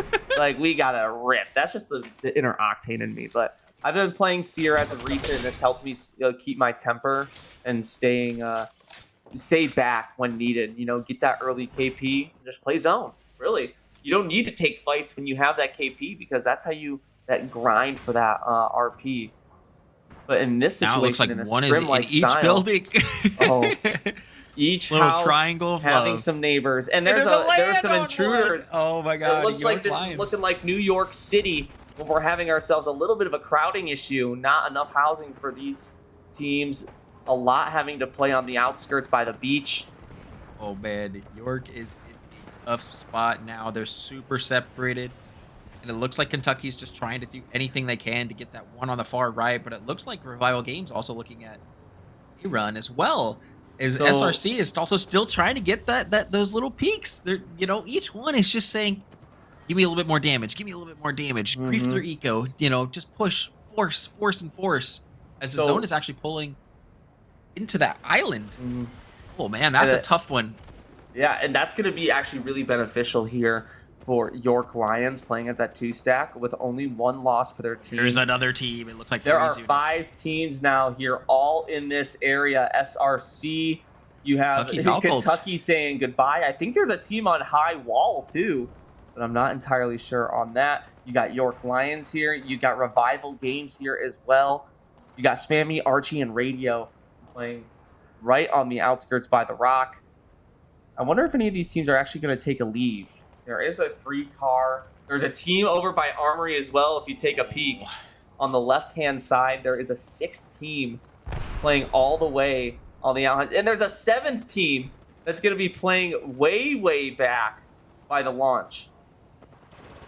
Oh, this is not looking good for York Lions. Revival Games is just closing in on A-Run as he is looking to be knocked and eliminated as the 9th squad. 8 now remain. Here you have Prophet going in, getting just easy ammo, revive, get the meds, get the loot, getting off on a Gibby bubble and a Gibby ult as well as they go and try to push that height. Right off on the Valkyrie, doing a nice 60. Oh, and she's gonna punch. No. Yeah, very unfortunate. And that's gonna be it for her. No. Oh my gosh, she's gonna get away. Reaper's not gonna be able to get her. And now the Horizon's gonna be in a 2v1. Good for Prophet. Prophet getting caught out and is the first to get knocked. Archie getting the shots on Revival Games here as Reaper's about to get his shields broken. Looks like they're gonna have to leave him. Yeah. They're gonna have to leave him. You know, and as we take a look at the total teams alive so far, unorganized, but one team that I do want to talk about right now is Ottawa Braves. Okay, they don't have any kills. They have 300 damage, but they're sitting in absolute position right now. They are sitting right on the gravity cannon. Gravity cannon is such a power position at this point, but also so is Donut. And if people don't know what Donut is, it's actually the only building left in the entire map. Anything that looks circular in Apex, everyone calls it Donut. As OSU Black is going to go down, Unorganized has one down as well. Now they have 2 down, as Kentucky are taking care of the pieces, I guess you want to say, from the double seer ult from Yep. earlier. So It Kuzer looks- is just sweeping up the actual mess of the previous fights. Kuzer getting that first, but they are looking at the 2-stack as well, so it's not like they are going completely unpunished. Trying to get that full kill right as they have a purple knockdown, which is the worst of the worst situation that you can ask for. They have to burn just a play it grenade. out. They have to burn as much as they can, and they do still have one right underneath them. Do they He's know gonna- of their existence? We're going to see. They have free swaps, though, so they have red that they could play together there. But there's only 45 seconds left on the zone. There's a couple teams there. So like I was saying, look at Yep. Ottawa Braves are sitting in the absolute best position they have here. They just need to keep claiming space, keep putting out that caustic trap. Now Valkyrie coming in and shooting that Q does kind of grief a lot of situations there, but if they just keep putting out more cans, every time your can comes up, put a can out, put a can, claim space, claim space, claim space, and act big. And it much as they actually can. seems it's not. It weren't the Ottawa Braves that were playing on the launch. It was actually Skullpiercer that was. Oh no, they holding just there. rotated Oh, behind they actually just rotated? recently, That yeah. makes sense, yeah. So they just switched positions. Yeah, they then went. Ottawa Braves said, "Okay, we need to go take that peninsula, that little island. You know that's a great position if you really think about it." Oof. As Unorganized is down to 1 player, Revival Games is down to 2. The only full team left is Ottawa Braves, but Ottawa Braves now have one player down, as SRC Skullpiercer's down as well. Everyone's down to 2 people alive. Bubble's gonna go down. Absolute havoc. Ooh, Sour's gonna come in. Nice huge knock PK with the shot, nade. and it's only gonna hit 38 on this one. It's not going to hit the second one. He needs to come back and take a reset. Puppy's going to take a nice 103, but it's only going to hit for 13 on the next one. As SRC Skullpiercer are eliminated. In 4th place again, the second game in a row in 4th Here place. comes Rowdy. Ottawa Braves Here taking out comes Rowdy. Bound. There There is goes Ottawa Unorganized as Braves. the solo here. Rowdy trying to stay alive versus 2-1. Revival Games. This might be our 3rd team here to get a win tonight. Can this is Rowdy all pull in the the hands. 2v1 off? Let's see. He's got Against like one of their 5 biggest armor rivals of swaps. the night as well. He has 5 armor swaps or something like that by that. If he starts pulling out Yeah. boxes and starts throwing all the armor swaps on the ground, he might have a chance here. It looks like he's already doing it right now because he had red armor, and it looks like Bubble's going to come out, but Rowdy's is going to take it to the Rowdy. skies, and I believe that's going to be it Yeah. for Rowdy. Yep. As soon as you commit to that, that is over. And as Revival Games, our 3rd winner of tonight, are going to take game 3. Good games to Revival Games as they go ahead and finish off Storm Point hot. As you got Chase, Prophet, and Reaper here playing a very nice comp here with the Horizon and Gibby. Not something you see every day. Not the highest pick rate, but it earned them a W at the end of the day. So GG's to them. Very nice plays. And on that mention, this is going to be our final game of Storm Point for the night. So that means next 3 games that you should anticipate on watching is from the Classic World's Edge, our current ranked map. So hold your horses, get geared and ready for that. We have a lot to talk about here about that game. I want to see this scoreboard here as soon as it's updated because, ladies and gentlemen, we're going to have ourselves an absolute showdown here when it comes up to these final games. Woo. Look at the point spread from Unorganized. Absolutely dominating when it comes to kills with 6 ahead of Valkyrie. Valkyrie, the only team here needing that really clutch win to put themselves on top. They're doing well kills-wise, but they still just haven't connected. But it's nice to see that we have different winners every single game. We've got Unorganized winning game 1, OSU Black winning game 3, and now Revival Games. We had OSU Black winning game 2, and then Revival Games winning game 3. So it's nice to see the differences between these, Brandon. What else do you think is there to be looking forward to here as we switch on over to World's Edge? Or what did you like to see? What did you like seeing from game 3? So one of the things that really blew me away was Revival. They were pushing Freeze Unit in SpongeBob House or not, whatever you guys want to call it. And it was they went in and had a tough situation where I believe it was Reaper didn't get the kill on the Valkyrie. And then the Horizon went inside. She got Horizon ulted herself. 2v1 situation. She's dead. She's gone. The fact that they were able to rotate around and play that south side of the zone and then just kind of just let everything else happen on that north side and just pick up the pieces as a duo, absolute hands down, great plays to them. But we also really need to talk about Rowdy again. They Unorganized. They're just talented right now. They're taking the kills, but then they're also matching it with placements. And that's one of the things that Valkyrie is struggling with. If you looked at the leaderboard, um, Valkyrie has 30 points, but they have 21 kills. Mm-hmm. It's really tough because there's 9 points total that they've scored off of just basic placements. That's really, they need to find a way to stop finishing such high placements. They need to start getting into those low top 5 situations. They need to start getting in there and getting those extra team points. But other than that, if we take a look at the head-to-head unorganized total damage, 10,000 damage. They are absolutely frying the lobby, 27 kills to 21. That's just, and you take a look at the ultimates and abilities used, and that's such a fancy feature that we have here. Shout out to Tiebreak. You guys are awesome. Mhm. Thank you guys so much for, tracking all of these statistics and things like that, as well as giving us on-screen feeds. But I mean, they're both using their abilities, and they're using everything to their full potential. But you could see that extra distance, that extra placements that Unorganized is getting is giving Valkyrie, or is giving them the upper advantage on that damage position, as well as the extra kills. Mm-hmm.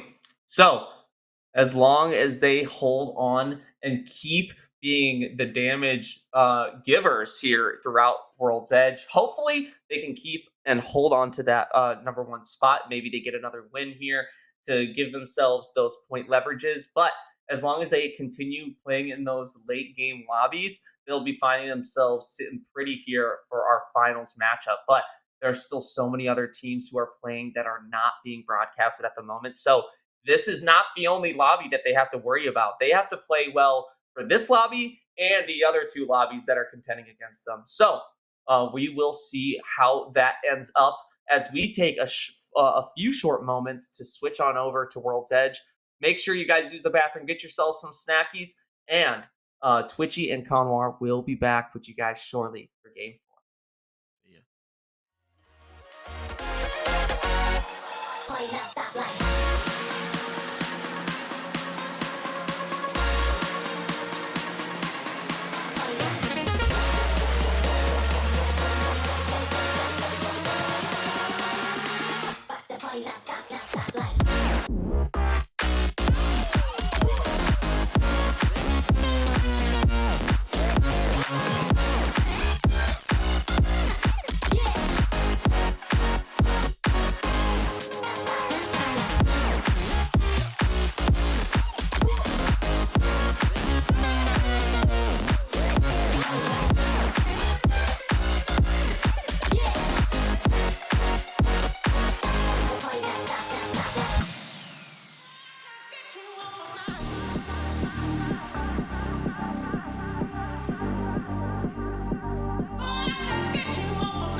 only get one life. We only get one life. We only get one life. Let's live it up. We only get one life. We only get one life like this. We only get one life. We only get one life like this.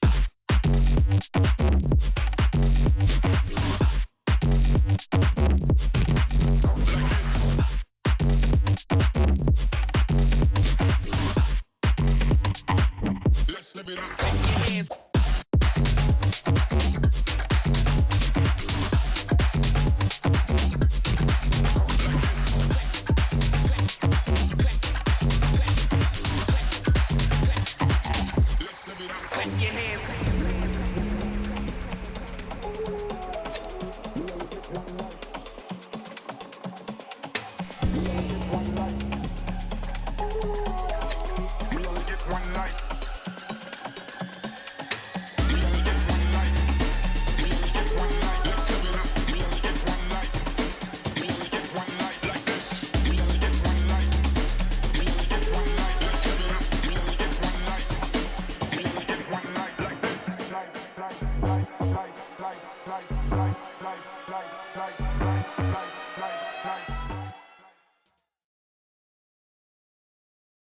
Keep talking. Alrighty, here you go. Welcome back. 3 games are now completed here for Phase 1 Summer Series Day 3. And it looks like we have different winners for every single game here on Stormpoint. And will that stay the same as we switch on over to World's Edge? This game is just about ready to go underway. These players are amped up and ready to go. Brandon, do you think this is a time for these people to absolutely go bonkers and go crazy on a familiar map? Since Yeah, definitely. You know, with the meta being a little bit different on Stormpoint compared to World's Edge, I want to see a little bit more aggression, but I also want to see a little bit more buildings. I want to see people play a little bit more. Okay, the zone's going to end between 2 buildings. I want to see this. I want to see a Watson come out and absolutely be like, you can't push me. I want to see a Caustic that just can't do anything. You can't push him. I want to see that. I love this Seer meta. It's at the same time I hate it. It's tough. But like if you think about it, when you start to have more oppressive characters, the game starts to move quicker and it starts to make the game not as entertaining to watch, I want to say. So I want to see the games be a little bit more competitive end game. I really do. I believe that teams like this of this caliber can do that, as long as they stop pushing so aggressively at the beginning. But then again, I mean, stop giving opportunities. So, I want to see again. I'm still looking for Valkyrie to pervert those kills into wins. I really want to see it. But the team that I'm really looking forward to is unorganized, 100%. All right. Well, with that being said, as well, I really am hoping to see a couple of ramparts, maybe a little rampart, seer, and Valkyrie. I also like seeing fuse. If we have some late game fusers, I think that's going to be the most fun that we'll see these late game lobbies. There's going to be just a lot of hectic movement going on. Let's hope there's like 6-7 squads that are all trying to play for that placement, and maybe these 3 games are going to be some of the most intense that we've seen all night long. So let's hope for the best. Let's see if it'll happen. This game should be starting up any moment now. Now, chat, this is the time to ask you, who do you think has got this game? Put it down below. Tell us, who do you think has it here for Game 4? I want to see who you guys rooting for. And, of course, my guesses for today, I'm thinking here on the first game of World's Edge, Freeze unit is doing really well. Hopefully they can continue that momentum. So I'm thinking that it's going to be Freeze unit. I also think that we have a chance to see Valkyrie hold on to this win, as you said. So I think Valkyrie has that opportunity to get a win. And then my last pick is going to be Revival Games. Those are my 3 picks, I think. And then potentially, if they do, for a chance, stay in late zone and they play Watson again, I'm thinking SRC School. I think they got a chance. But I digress. You never know what can happen. This is World's Edge after all, so it depends on where the zone pulls. Are we going to get a thermal station landing? Oh my gosh, I love That's what I'm those. hoping for. Can we The make it south happen? ones. Let's find out. Yeah, those south zones, they're on the different side of I guess appreciation for me. Even though I land staging all the time, Mhm. and it's a free. Okay, we kill the team at thermal, we win the game. But it's tough when every single game was constantly ending thermal. It was every time. It was ending in the buildings just above Mhm. thermal on the top left where the respawn beacon's at. It was ending on the, I guess you want to call, land bridge above the train Yeah. tracks, as well as the train station on the right, and then just straight south in those Mhm. little two buildings with the balloon. It ended there so often that it just was just like people started changing their drop spots to just thermal because they would just win. You know what I Yeah. mean? It was just ridiculous. But yeah, we should be in this game here shortly. We're during character selection, so we're all good to go. Yeah, super sorry for that little small delay. No, it's okay. You know what Yeah, I was gonna definitely. say? Do you know what spot that I was playing all day today and yesterday? There is a spot.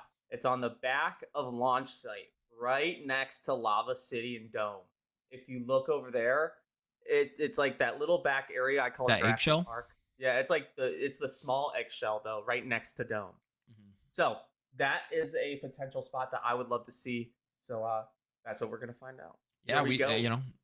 I want to see it. I want to see some more competitive end games. I want to see Mhm. some really nice zones. I'm super excited. Let's get into World's Edge game Mhm. number 4 of tonight. I'm excited. Send it away, Connor. And off with the races we go, going in from the southeast all the way to the northwest. This is a complete diagonal pull here, as you got a lot of these teams already knowing where they're going to go. Most teams here dropping over by the dome. Lava City, Big Mod, one team over to Overlook, funny enough. And it looks like a few of these teams are going to be dropping off the midway. So we got a couple teams going Harvester, Staging, Thermal Station, and not too many here pulling to the north. But it looks like we got a solo on Climatizer. Is that team going to be pulling and thirsting them? I think they might be chasing. Look at that zone. No shot. We're pulling all the way north towards Survey Camp this time Wow. around. Look at how many zones are south. This is going to be an interesting one, ladies. George has zone. George has Right. the zone. Let's go. We love Hashtag George. Nerfseer. Yep, and it looks like Rowdy was I don't know if he was just, in left field or what, but he almost landed at Lava Siphon on his own, or maybe he was just landing towards that geyser trying to, like I said, clean the space, getting a little bit too greedy. Sometimes it happens, but we'll have to see. Give me 1 second. Let's see if Freeze Unit has what it takes, though, to hold on to Climatizer to get that. They have the longest rotation. So let's see what they Go check do these. to make... no, they actually have most rotation. I'm talking all the peeps, all the way at Lava City and Big Mod. Oh, look at that little jump spam. I see you. I want to see what they do to make sure they pull north. I want to know where these teams are going to play that are going the longest distance. Do they play at the top north, or do they play at the southern border? I guess we're going to find out. It is the first zone, so not a lot of people know where it's officially going to be, so they can play time. But with 15 squads, this is a big map. I think people are just going to be holding on to their POI and just hoping to move forward along these lobbies. But here is a push here. Twisted Sin taking the first approach early here.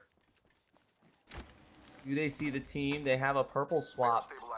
I think they might go for a peek. I think they have a team to fight. Not entirely sure, though. I wonder why they were playing so aggressively, but I'm not sure if they see that team anymore.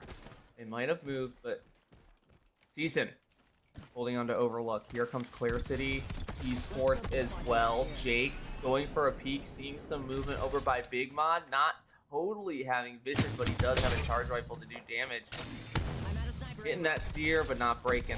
Caustic getting their shield broken, though. They get to hold Lava City. Now it's all up to see if they can get any kind of damage here. Who is going to be the first to make that KP mark? I still think that there's a lot of potential in Valkyrie. It almost feels like I'm riding them at this point, but I truly believe in what they have, what they can do. And it already looks like they're going to be taking advantage. They're going to be taking a fight with Revival Games and Skyhook. You know, so we're gonna have to see what exactly is gonna happen. You know, those are two top teams right now going head to head. Early 15th place right now. Whoever loses this is getting 1 point for this game, unless they get a little bit of KP on top of that. So we're gonna have to see what exactly happens. But you know, Valkyrie, I'm on their side right now. It looks like they have themselves a reposition to get reset. They have a little bit of chance to do 28 damage to that seer on the 3rd floor. And it's gonna be revived games. Ooh, this is a big one. These two teams are both in the top 4. See if they make it happen here. Going for that high peak, getting a 65 on Watson. One shot, Watson. There is a nice 81 on Valkyrie as well. Prophet getting the first knock, but it unorganized is here for the 3rd party. This is where it comes down. Head to head. It all comes down to Chase as the one person left. And that's it. That is I it. think it's over. Valkyrie, my gosh. Valkyrie takes out Revival Games here as the squad. No, Revival Games Games is still alive. takes. They're both still alive. They're just reset. Revival Games took out Valkyrie. Really? Yes. So. Did I see that happen? I didn't see that happen. Yeah, I don't know exactly what happened at the end there. But you know, I was so ready to see them absolutely dominate this game, and they go out so early. Hey, there's still 2 more games, Valkyrie. I'm sorry you had to be the first team out. But you know, Unorganized though, still with a very 20-point lead right now. You know, so we're gonna have to see what they can do on World's Edge. Team Inferno, we're taking a look. They're already gonna be taking some nice little fights. You know, they're already at disadvantage here. Gonna have to pop that shield back. The Cyril's gonna come down. The pushes are gonna come from that southeast side. I wonder who exactly it is. Oh my god, a Fusey! Fusey! Oh, we gotta love the Fusey. Let me throw you some nades, mine. But all the nades are not gonna make any connection, so as a lot of util is gonna go out the window as George is gonna go down again. Oh, he's unit again, killing George. Nerfs here.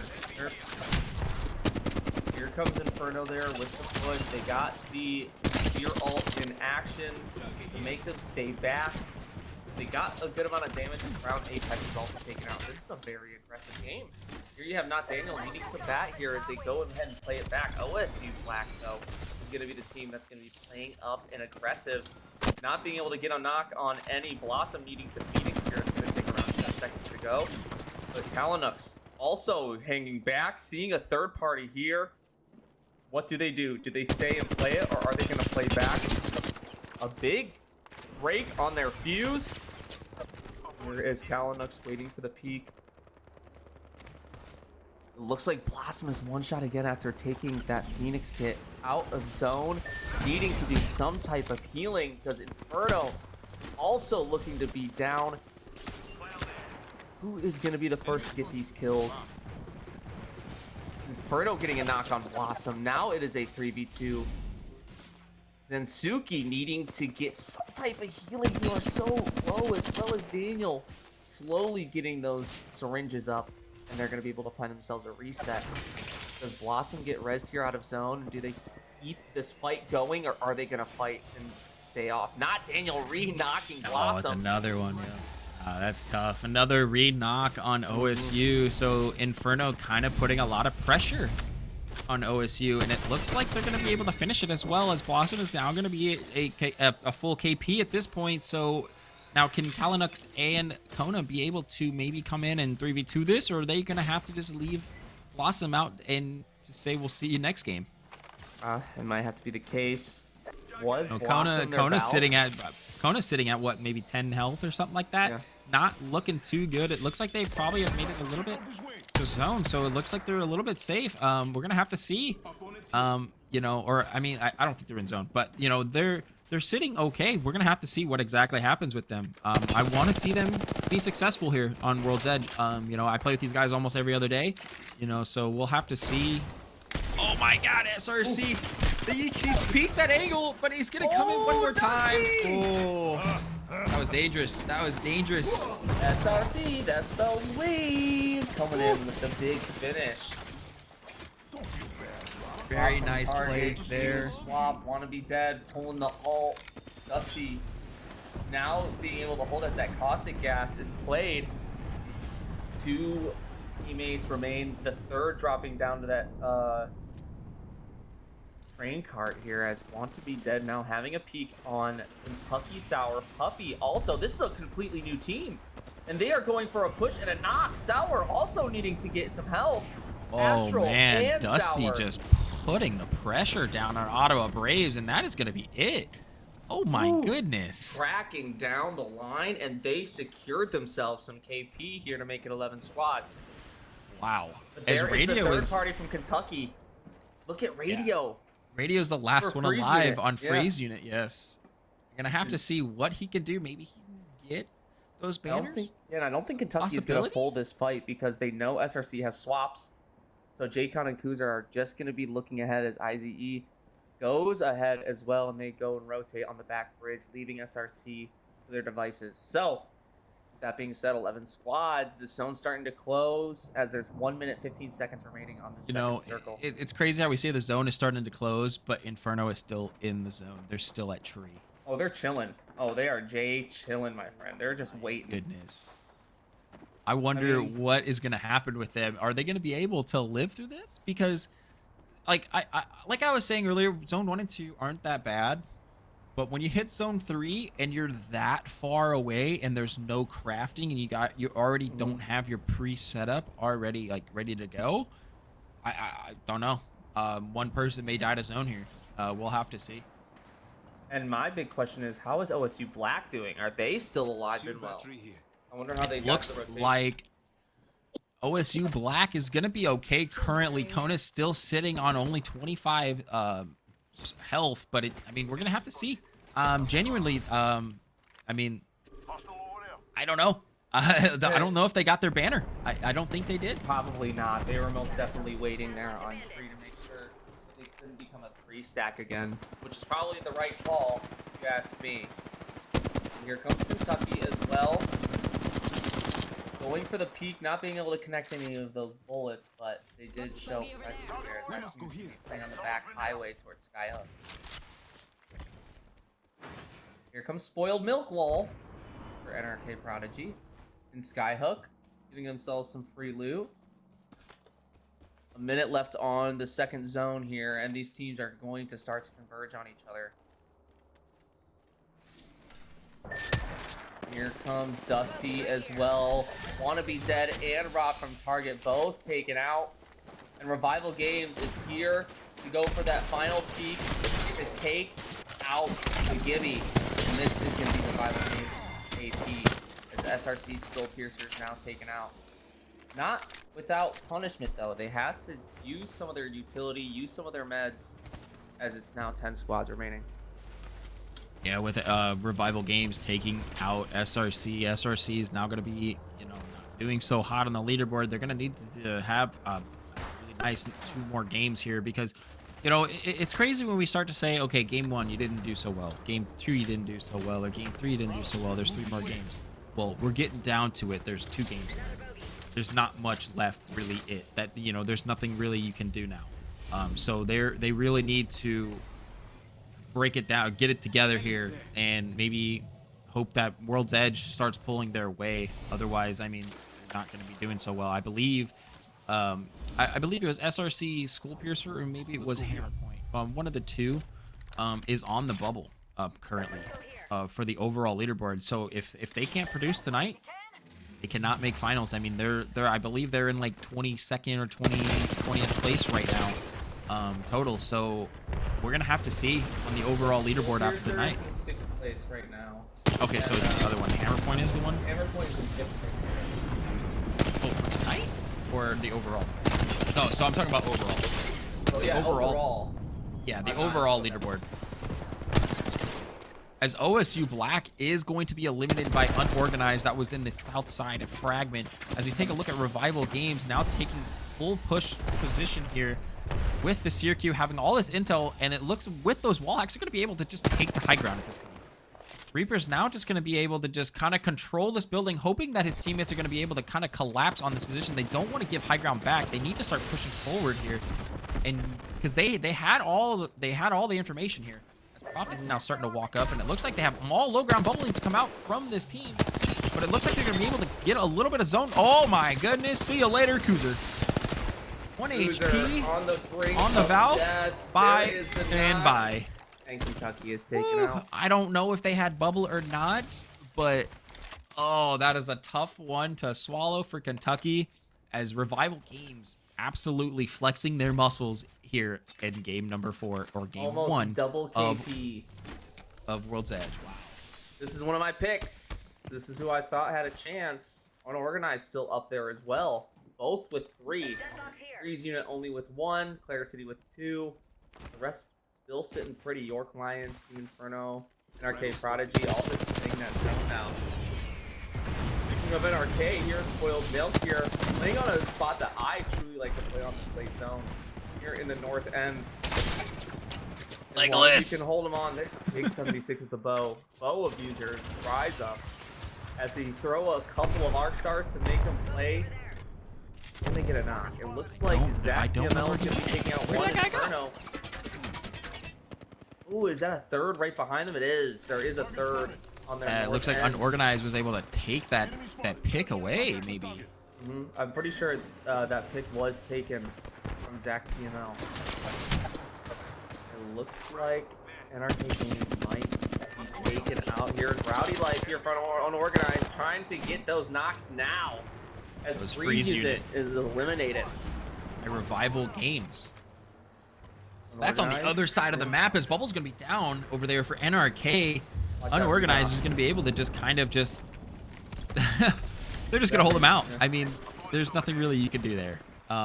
You know, it's a very talented team, very mechanically talented team. Going to be able to bubble reset this. Rowdy's going to be able to get this full bubble up, get this full bat off as there goes Inferno, you know, and that's it. There they go. And now they're gonna push again. Oh, they're gonna push again as Twisted Sin is gonna go down from on the other side of the map. But like I said, Unorganized is gonna push and push and push to NRK's demise. And see you later. 4 squads remaining. Revival Games just reached 4K with 13 kills. Unorganized with 2.2K and 9 kills. Clare City Esports still alive, as well as York Lions, both playing pretty passively here in game 4. So we got 2 of the most aggressive teams in the lobby and 2 of the most chill, I would say, of the lobbies. Who is going to definitely. take it? I wonder when Clare City lost. I wonder when they lost Jake. Because I think when was I think it was probably like halfway. Like, it was like right when there was like 9 squads remaining. I think it was when they were rotating. Yeah, because so they lose their Valkyrie's position here, so now they're sitting on a Gibby Cossack, which is a very good situation. You know, in a position like this, because you don't really need a Valkyrie for your rotations now, especially when there's only 4 squads alive. But they need to play as big as possible or as small as possible. They need to figure out what exactly they want to do, and they need to commit to that. You know, if they're going to be playing aggressive and say, okay, we need to make sure we keep everybody away from our position that we have, or they need to be, all right, nobody mess with us. But when you start to do that, you start to get countered by that seer meta, that very tough, okay, I can see you through the walls, I hear your heartbeat. You know, so as a duo in this state, it's there's a blessing and a curse. You're really hoping that the teams that are fragging out Revival and Unorganized are just going to keep pushing and pushing and pushing onto these other teams. And then hopefully you get that third party as they're weak. Maybe they have one knocked, even making it an even 2v2 to play as that final team. That is the best case scenario. I don't think that's going to happen for Revival Games or Unorganized. I think they're just really too powerful of a unit to make sure their team is at a disadvantage. So currently it looks like Unorganized is taking a poke at York Lions, as also Revival Games is taking a poke at Clare City Esports on the other side of zone. And it looks like Zach is going to throw the Seer ult, and this is a full push commitment at this point now. Now we got to watch these grenades. Yeah, they hold them off for good timing, but that Seer ult stays up for so long. Oh my gosh, yes. Here comes York Lions. They're like rats in a box. Can they escape? Revenant. One way out, and that's by fighting. Rowdy Life is one shot from death if they do that. Oh my They'll be gosh, able to get hello. the knock. I have a Valkyrie, Mastiff. Unorganized is here for the third party. So it looks like Revival Games is going to be saying see ya as they all stay alive. Rowdy is one shot from death. So he's going to be able to. How do they get away recover from that? and reset. Wow. That York Lions that still rev held completely off. alive too. Everyone is still alive from that fight. Not a single person got down. And the only thing that was burned was utility at that point. Now we really wonder who has utility left. I mean, what do you guys have left to push now? Because the zone is going to be pulling pretty hard northeast. You know, I really do wonder what exactly who has this position. I think it's just currently Clear City Esports has. Actually, they are not in zone. So Revival Games is the only team in zone holding everybody out currently. As Clear City Esports is actually going to rotate on the south side, maybe even get into this building that is, that little building that it looks like Revival Games just saw them go into. So we're going to have to see what's going to happen. It looks like the last three, which is, I believe, Unorganized, are going to Valkyrie. They're just going to land on this man's. Oh my goodness. Not able to get the knock. As That was is a perfect nutty. Timed Horizon ult. Unorganized now looking to be all fairly weak. They're gonna get a full reset. They get a full reset with bubble. Ooh, but Gonna there's cancel everything. the jump pad maneuver to push and completely take over. It's Unorganized versus Revival Games. The two top friends of the lobby. Organized. There is the finish of Absolutely Unorganized taken as out. Revival goes in. Here's the rev tape from York Lions.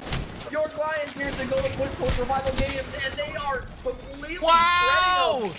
This Wow. is it. This is their time to take out Revival Games as York Lions is now going for a reset. And there is the caustic gas on A-Run as he goes for another jump As pad. Prolific is going to down two. Oh, Clear City Esports is going to down two now. Oh my gosh. We got shots on 2v1. teams. This is it. Revival Games.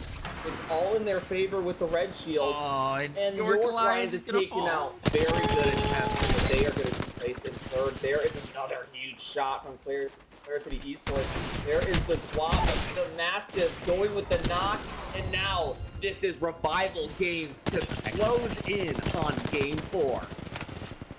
Back to back, with Which is a little crazy. They pull out 18 kills to 30. They completely annihilate this lobby. What an emo as well with the roller skates. And that is a GG to Revival Games. Complete showdown here to start off World's Edge very nicely. And I am proud of the work you boys put in. Good jobs, good work. And as well as that, York Lions, very good play, staying in second place. Clear City Esports continually showcasing that they know how to stay in those late game lobbies. And as well as that, Unorganized, still trying to stay in those games after a win and placing in a very good position with those kills. So, GG's to them. I can't wait for it's this those leaderboard. placements, man. Yeah. It's all it is. It's the placements that Unorganized is getting. Valkyrie is not. Revival going back to back there with 18 kills though. 18 kills with a dub. I was worried. York Lions came in and absolutely put some pressure, but Clear City Esports coming in with that third party, stopping York Lions, giving Revival that double to get 2 up, and then they were able to get 3 up, and Clear City Esports is now in a 3v2 situation with Mastiff on Revival Games side. It's over.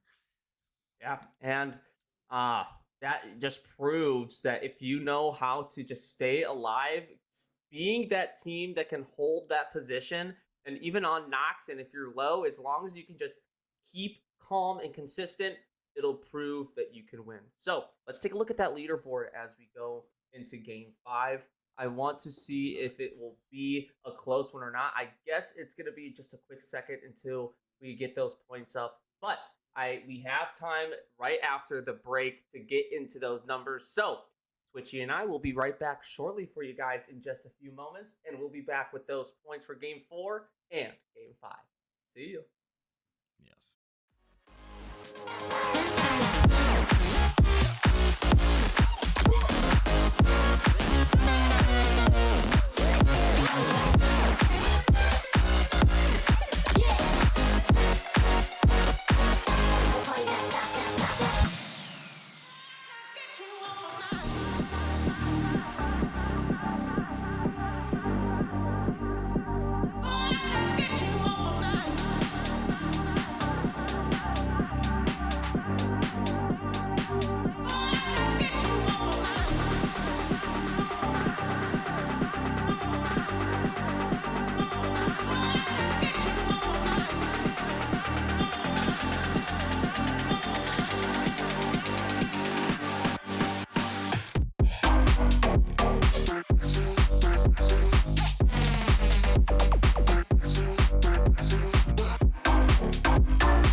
One life like this.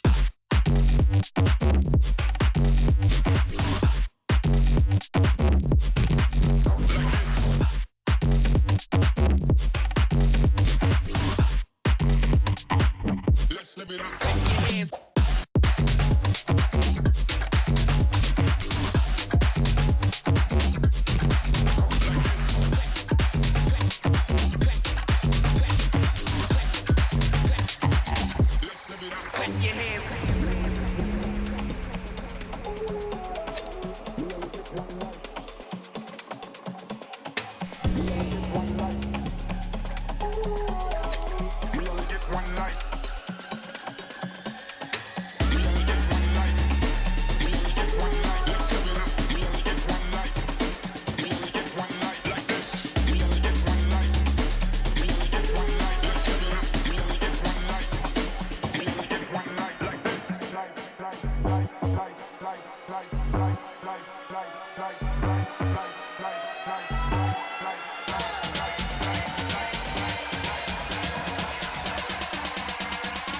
We only get one life like this.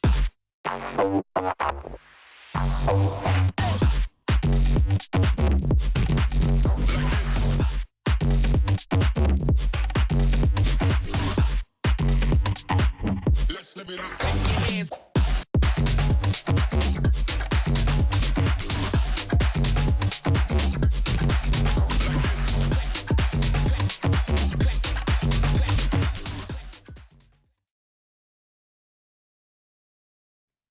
Alrighty, we are back from our break, and we only have 2 more games to broadcast for the night, ladies and gentlemen, boys and girls, and non-binary pals. I hope you enjoyed your quick break because Twitchy and I are back to give you a little breakdown as to what just happened. And as we continue forward into our final 2 matches of the night, tell me, after their second win, did you anticipate Revival Games to come out on top for that game? No. Straight up, no.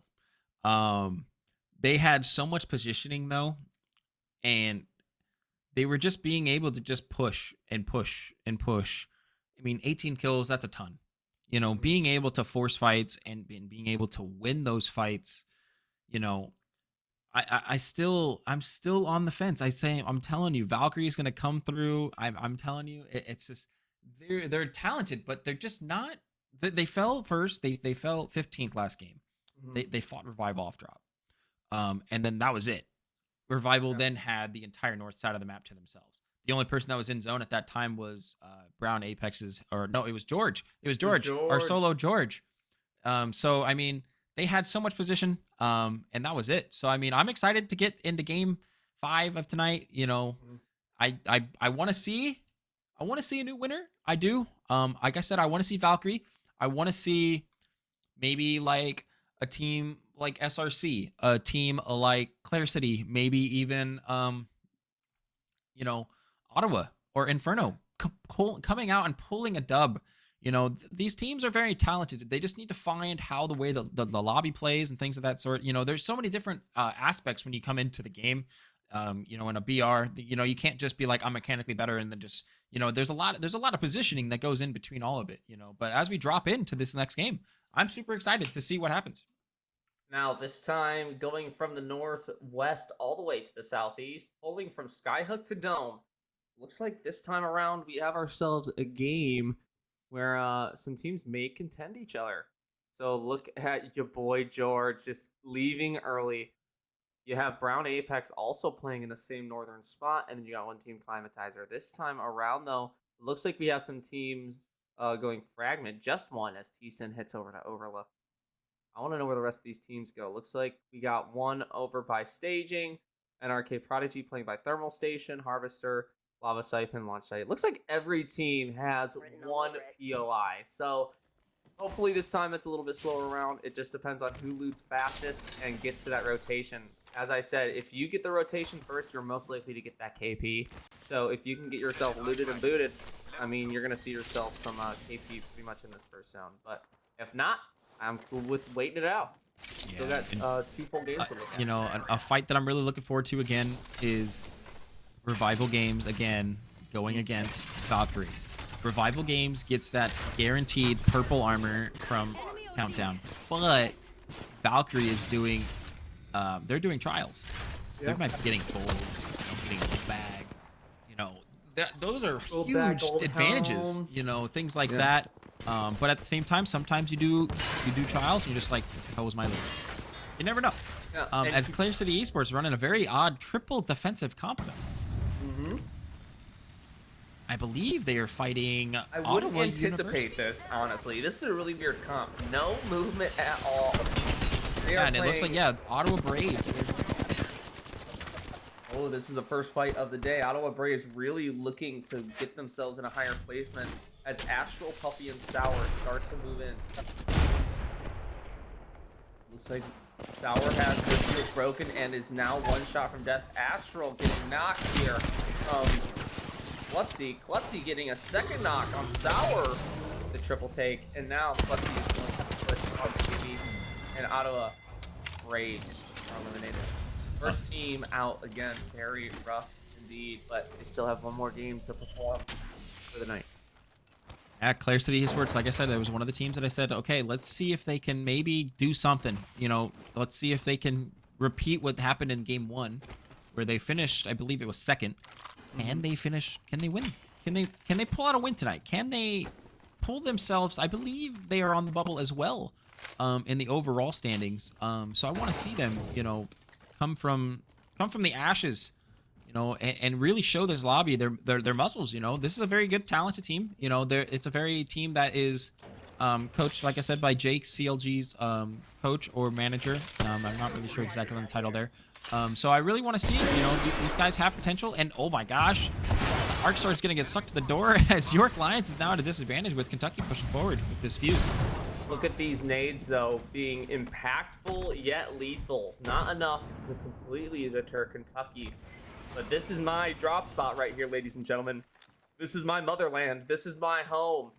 I'm happy to see some teams fighting on staging right off the rip.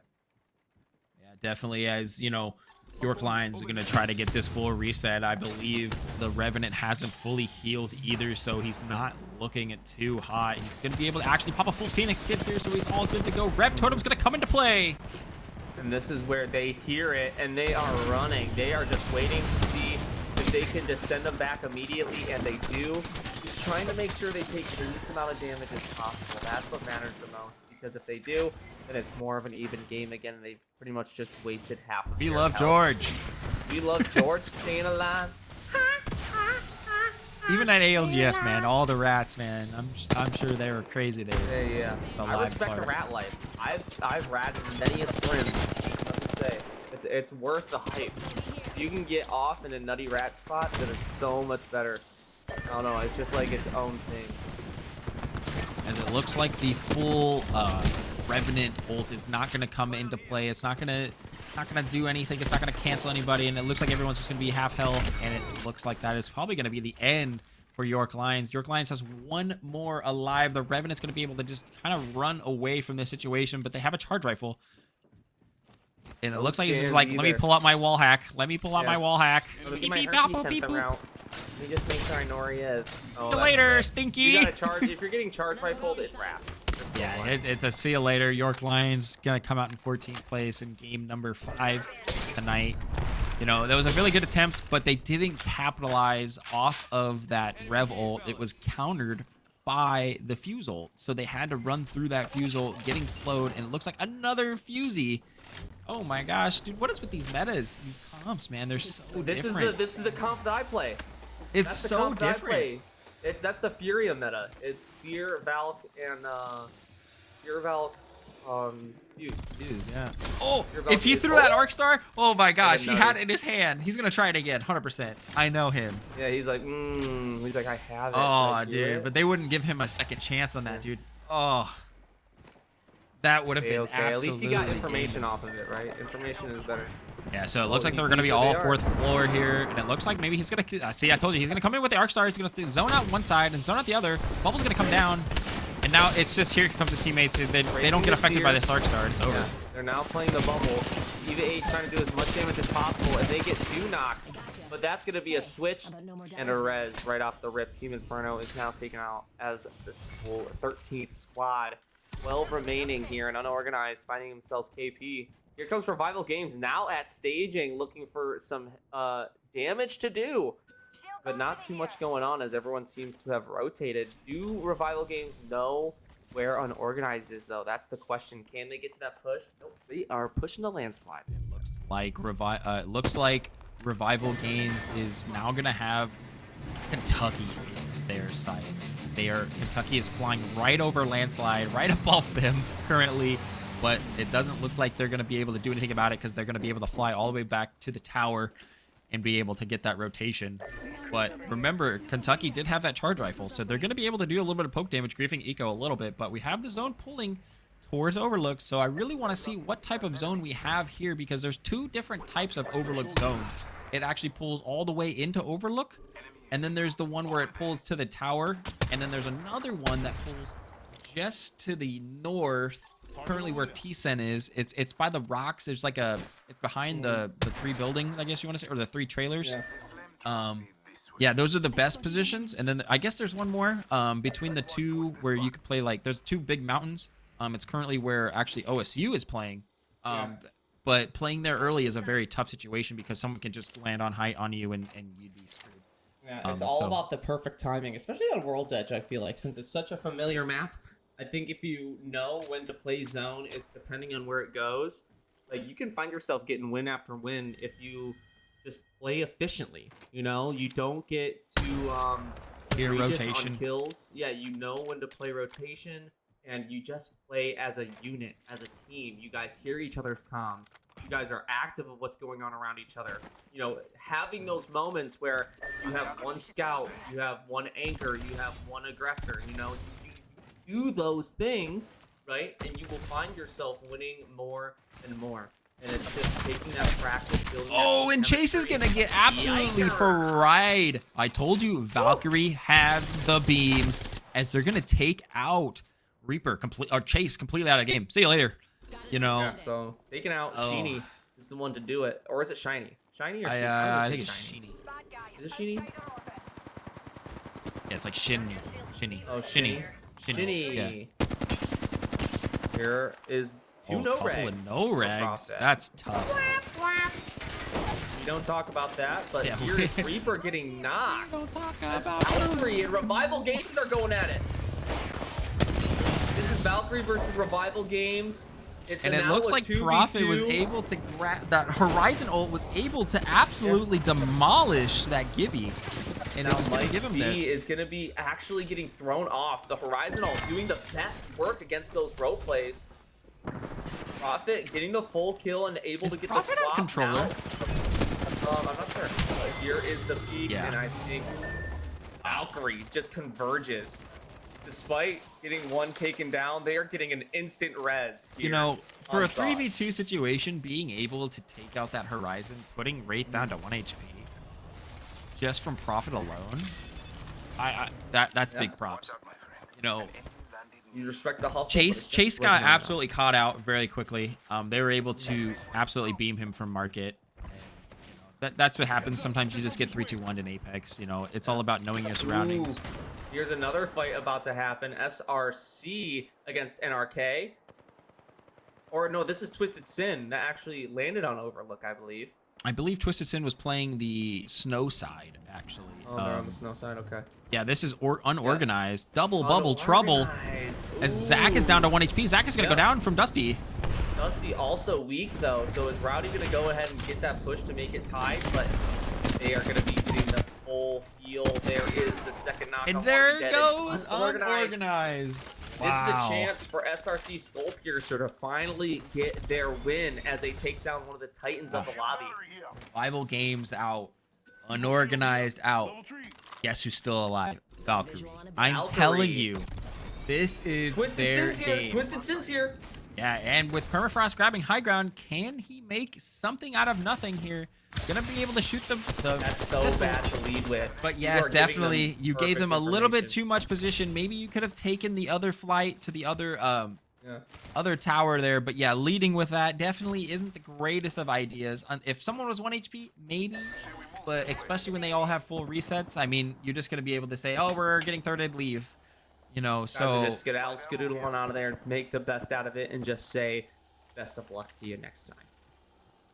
very good attempt, but yeah, it looks like SRC was already going to have that full reset as Unorganized is going to come out into 11th place in game number 5. See, the thing is, if Twisted Sin would have just held position there instead of giving up knowledge right away, I feel very like they true. could have had They a could have chance walked to right catch into it. off Skullpiercer, because Skullpiercer is blocked. They have no other exit. They are on the edge of the map. So it's like they have to push towards them, and they could just completely catch them off guard. But now that they know that they're there, and they have that Valk, they have a chance to reset.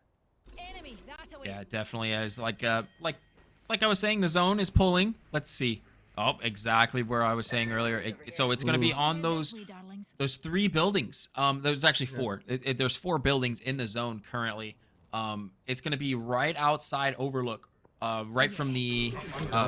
Yeah. So this is going to be definitely a nice zone, but it's a difficult zone because tower. You can play the tower, but if you play the tower, everybody wants to kill you. I mean, everyone's gonna throw their abilities, throw their utility at you.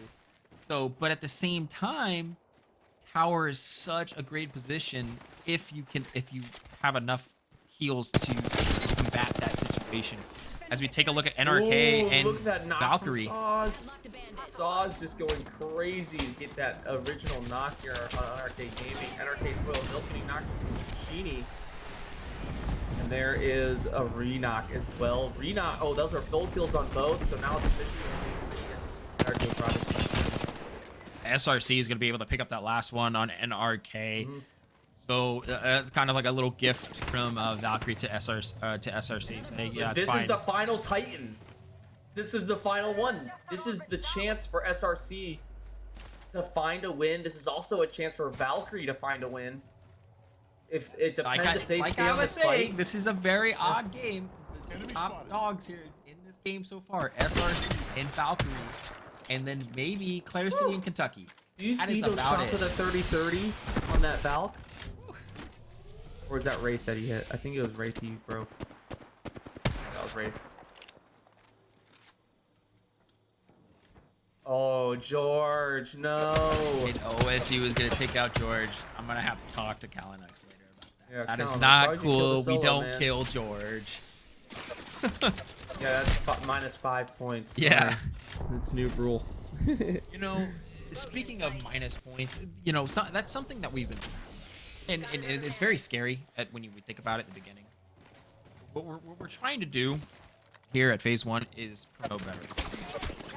Yeah. And we're trying to not promote, but like disencourage, I guess you want to say, those early fights, those 50-50s off drops. Finishing 15th is not good. You know, sometimes it's inevitable with 20 you know, squads. I feel like it's definitely easier to do, though, if you will play for late game. If you have more of an advantage of more points in placement, I could definitely see that. But I definitely hear where you're coming from by those early fights. Just make it, having those thin lobbies right at the end, it kind of makes it predictable. Whoop. Hello. Whoa, Valkyrie coming in with the Oh, push. and it's going to suck through the bubble, and that's going to absolutely damn crack it. the Gibby. But now they're going to have to combat against this as Gibby bubbles. Oh, And the Gibby Gee, bombardment is and absolutely Saws are taken out. Micah B is the last one alive. It's a 3v. Oh, It's a Claire City 2v1. was able Jake to going. take care of that. Yeah. Wow. They're both The resing. triple defensive. One's pushing. Prolific's pushing. 20. You have to cancel the res. Lego B might be able to get the Oh, knock. but now it's a 3v1. No way. Woo! And That was Valkyrie scary. is eliminated. That was scary. He Yeah. played those knockdowns very well. So now Claire City and SRC Skullpiercer have a chance to win their first game of the night here in Game 5. Kentucky could also win their first. What game. a psychotic. No, OSU Black is the only previous winner still in this game. Very true. Very, very true. We're going to have to see what happens here because Claire City Esports is kind of our kill leader at this moment in time. SRC sitting 2 points behind them total in this game so far. So, I mean, we're going to have to see. I mean, genuinely, I don't know what's going to happen. This zone is kind of hard to play, as you said. A lot of open area, only 4 buildings in this zone. Tower is power right now. I'm telling you, tower is where you It's want the to high play. ground. If you look at get the next focused, zone, the next zone is tower. And It's right on that's it. what I'm Yeah. talking about, where whoever plays up there is probably going to win the game besides that team that will play in that And there building. they are landing right now. They just went on the top tower. You have a team just now getting there.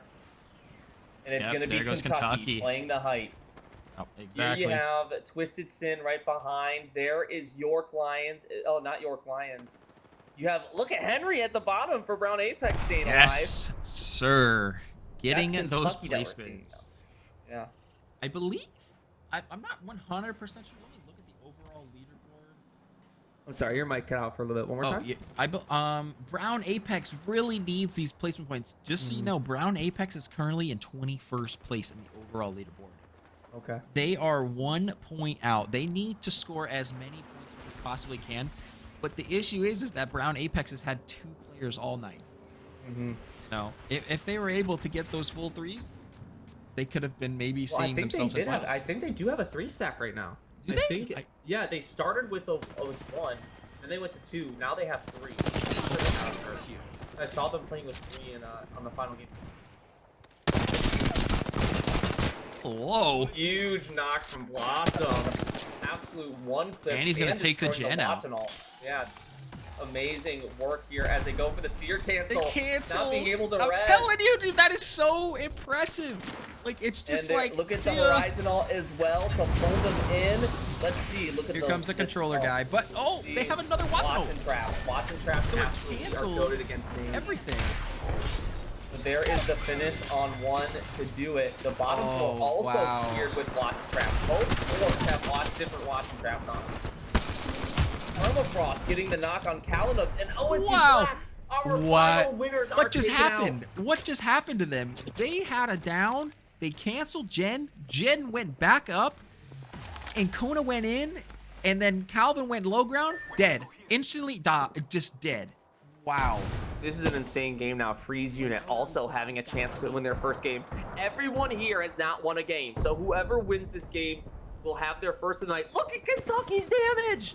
I'm telling Kentucky you, has Kentucky 3,400 damage. This is Kentucky's games to lose, because currently they are at the ultimate high ground on the tower. All they have to do, once the zone starts closing in, they just rotate from where they're at on high ground to the top of their building on the left, or I guess you want to say to the southeast, and they win, because then they can just play on top of the team that rotates out of that building. It's over. Kentucky should win that 100%. They have the power of the tower. They have the fuse. Playing Furious Comp. They have the aggression when they need to. And look at that redeploy here as well. I believe that's what team is that going to be playing up top? The team that just Val bolted. Yeah. That was Twisted Sin that just landed right on top of SRC. SRC absolutely going in ham on each other as well. SRC, they're going for trades. There is two. Twisted Sin taking out. They are taken out. SRC here with big damage and kills now. Needing to get the res, but Dusty is taken out. Their Gibby is eliminated. They are now a 2-stack and a stick on their Valkyrie. He is broken and needs to heal. Does Spammy have any more nades? He gets canceled. Oh, and RG is going to go for this push. There they go. Freeze Unit actually was able Rob from Target gets a re-knock though, so now Freeze Unit needs to just play this ult as it's going to be Rob from Target remaining. Does he go for this ult? I think he does inside of the Seer ult. He's not. He is not doing it. No way. Yeah, no way he goes for the full. He is. He's doing it. The biggest oh my balls I've gosh, ever seen Rob, in my life. no way. Oh, and he's going to get Seer canceled.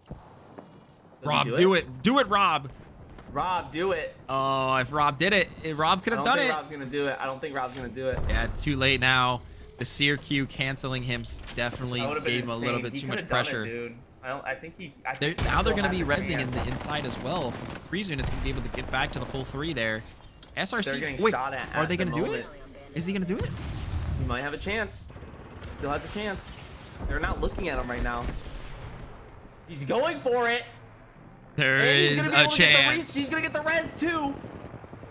There is a chance. And now, watch. If Rob throws ult, I've ever seen. Rob needs to throw ult and get his Valkyrie back up. He has 10 seconds remaining to do so. I think he's going to force an aggressive play here. No, Here's the Seer scan a little too high. He's going to be able to get damage. You need to get that res. He needs to be playing. Yeah, playing under would be so advantaged. Now looks like the Valkyrie is going to take to the skies to get some information to see exactly what is going on. 4 squads remaining. It's all up to Rob from Target. And the second that came back alive, he's going for the this is what I'm saying. Top of the house. Plays the high ground. They're at position now. This is Kentucky's game to lose. It's Gibby and Seer though. It's Gibby and Seer. That's the best team to play. I think they're playing underneath. Do they have any heat shields? No heat shields. The final circle is closing. This is where it does the most damage. It's the fuse ult. Get taken out. They are just trying to hold their life. Absolute havoc going in. Kentucky is now holding this high ground, going into the bubble, and here it is. This is it. Final this is 3 it. Teams. SRC has 2. Freeze Unit has 2. Kentucky has 3. This is their win. Kentucky has it to win. Kentucky gets taken out. Deacon. Freeze Unit's taken out. It's all to SRC and Kentucky. And this goes to Kentucky. Man, I told you so. As soon as whoever took the high ground of that building was going to win that game. And they, I don't know if they were listening or I don't know. That's just absolute great game knowledge from them. Just going in and taking the high ground and then just, like I said, go to the top of their building and just anybody who comes out, dead. and then the Fusel pushing and blocking the entrance of that doing that huge door. damage on That Freeze Horizon couldn't do anything. That Horizon was struggled. Mhm. She did everything she possibly could. She couldn't take her team outside because if they walked all through that fire, their entire shields are cracked, and then they would just be in high ground, just duck hunted now at that point. So Mhm. that's a tough. Kentucky absolutely just played that so perfect. And there it is, though, ladies and gentlemen, boys and girls, a new winner amongst us. Only one team able to get 2 wins, and that's Revival Games. But congratulations to Kentucky for getting that win. Let's take a look at that leaderboard, ladies and gentlemen. Here it is after 5 games. Unorganized is only 4 points ahead of Revival Games here, even though Revival Games does have 2 wins. SRC Skull Piercers now putting themselves in 3rd place despite a win, and Clear City Esports now in 4th place despite a win. Very nice plays from these teams, staying up ahead. Look at the amount of kills these teams have. Just absolutely incredible gameplay. Freeze unit staying in the top 10 with only 9 kills and not a win. Just purely off placement points. So, Yeah, I mean, that's talent. I mean, being able to constantly promote, like, just get to end game, getting farther into the game, even though you're not scoring points constantly with kills and things like that. Being able to just be able to get farther in the game is absolutely amazing. As we take a look at a head-to-head situation here, SRC and Claire City Esports, 20 kills compared to 18. This is a very, very close one, but you can see how much more aggressive SRC is with the actual damage. It's just absolutely, it's not even close with the damage, but the kills. Claire City is a lot more. They go in, they get the kills done, but SRC they're poking a little bit too much. They're applying a lot of pressure, but they're not being able to turn those into kill or to extra kills or to wins or to anything like that. They had a very good opportunity there to get that res off, but they did not do it early enough. And maybe I don't know exactly where that Valkyrie was, but if he was able, like I was saying, we get the res or get the respawn off and then get the res on the Valkyrie, they have a chance. They have a chance to then play triple high ground on that building, but I don't know where that Valkyrie was when she was knocked. So I think the Valkyrie that got knocked was definitely on the very basement floor, right underneath the building, in the back, tucked in the corner. Rob was in between the front garage door and the res. So what ended up happening was he was just a little overwhelmed with what team was going to be peeking him the most, and he couldn't make a clear, concise decision. But still, SRC still having 2 4th places and a 2nd place under their belt, which is why they have found themselves in 3rd place as of now, especially with the KP along their side. So, with that being said, we have 1 game left, I believe. Is that correct? Yeah, 1 game left to qualify for finals. This is a make or break game. If a lot of people don't understand how the format works, top 10 in this lobby score points. Same with all the other groups as well. And we're gonna go over this one more time, so everyone understands. If you guys, this is your first time being here, so we have the group placement points on the left side tonight. Whoever finishes first scores 20 points. Teams like that are already kind of qualified. But when we start looking at 7th through 10th, that's where those teams that are normally on the bubble. Those are where those teams place. So we're gonna have to see where the other teams and the other lobbies are going to be kind of placing as well. It's going to be, I'm pretty sure we're going to come down to some tiebreakers as well. But the biggest thing that Phase 1 offers is that 1 extra bonus point. And, this kind of throws a wrench into a lot of things because you could be down 1 point. Just go in and have 1 player go in and absolutely demolish, go in and score 14 kills in 1 game. That is a bonus point. But not so it's crazy to think how 1 game can change your entire situation, but at the same time, I mean, you're being aggressive and you're putting yourself at a disadvantage playing aggressive unless you know what I mean. It's really tough. Yeah. But yeah, I can't wait for this last game. There's only going to be top 20 going into finals, so I mean, I'm excited. We'll be right back. That's about it, man. I appreciate you guys. We'll be right back with our final game of the night.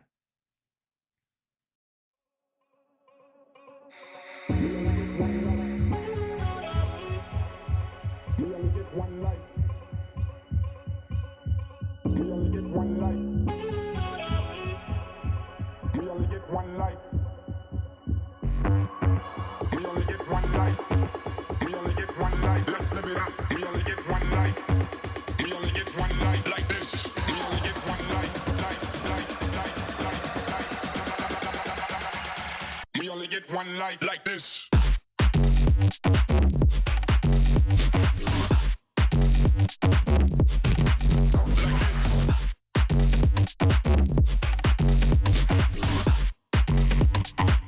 Let's live it up. Clap your hands.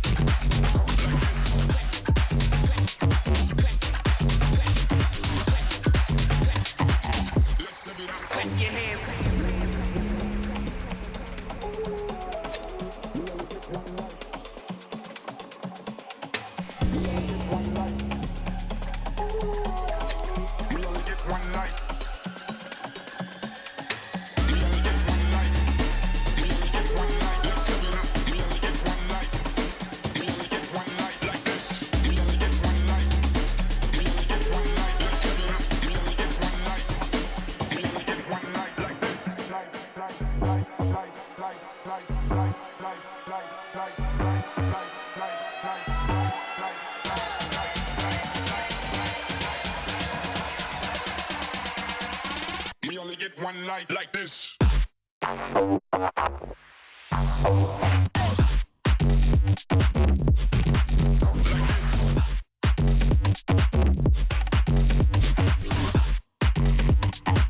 Let's live it up. Clap your hands.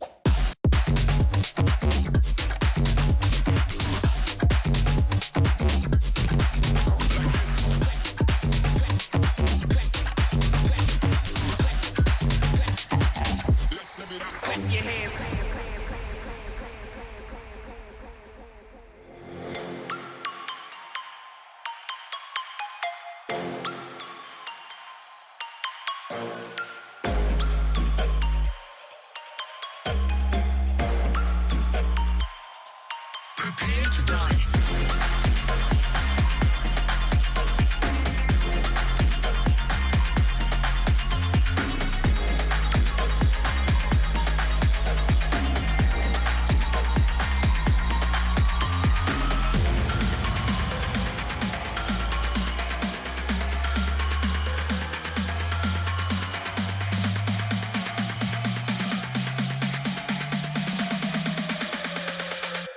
Prepare to die.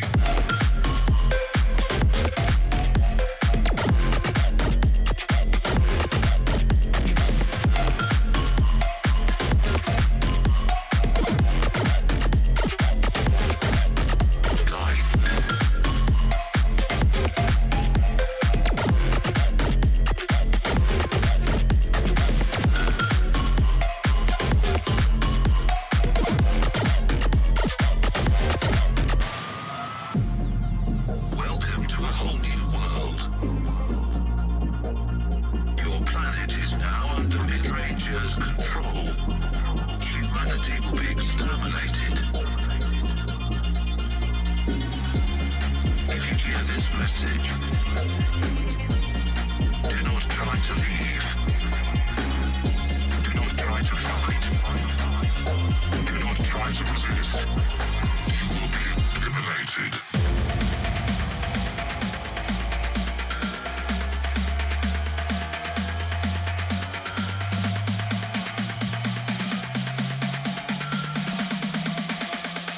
You will be eliminated.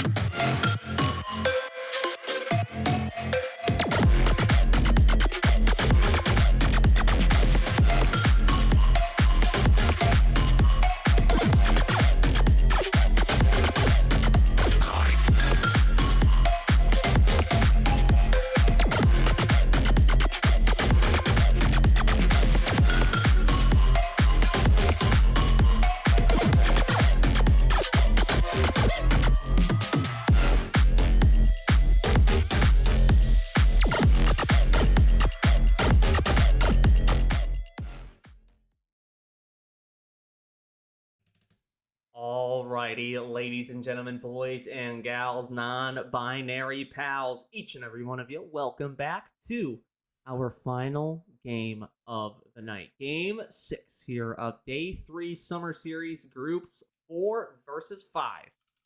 A lot of different teams winning today. Our previous winners, our first-time winners of the night, Kentucky taking over Game 5. Revival Games having 2 wins. Unorganized coming in with a win, as well as who was our boys again, Brandon? So the current winners tonight, we've had Kentucky, we've had OSU Black, OSU Black, Unorganized, and Revival Games. All right. So I'm still, like I said, I'm still waiting for Valkyrie to come through. But I think Valkyrie just keeps finding themselves in fights that they shouldn't be taking. yeah, just too aggressive. And they're getting themselves in bad situations to where it's not a 3v3 anymore.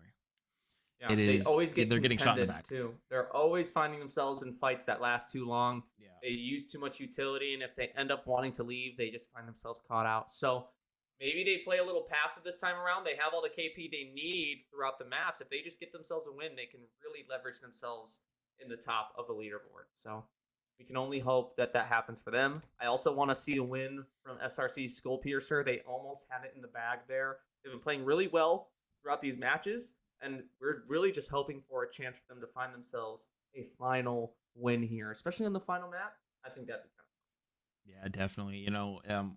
The teams that are, like I said, that team that's on the bubble, Brown Apex, they're going to score a point tonight if they stay where they're at, but it's in contention, or it's against the other teams in the other lobbies. So we're gonna have to see what happens other places as well. It's gonna be a little bit of a long night for me to make sure all the points are correct and things like that. Make sure no one broke any of the rules or anything like that as well.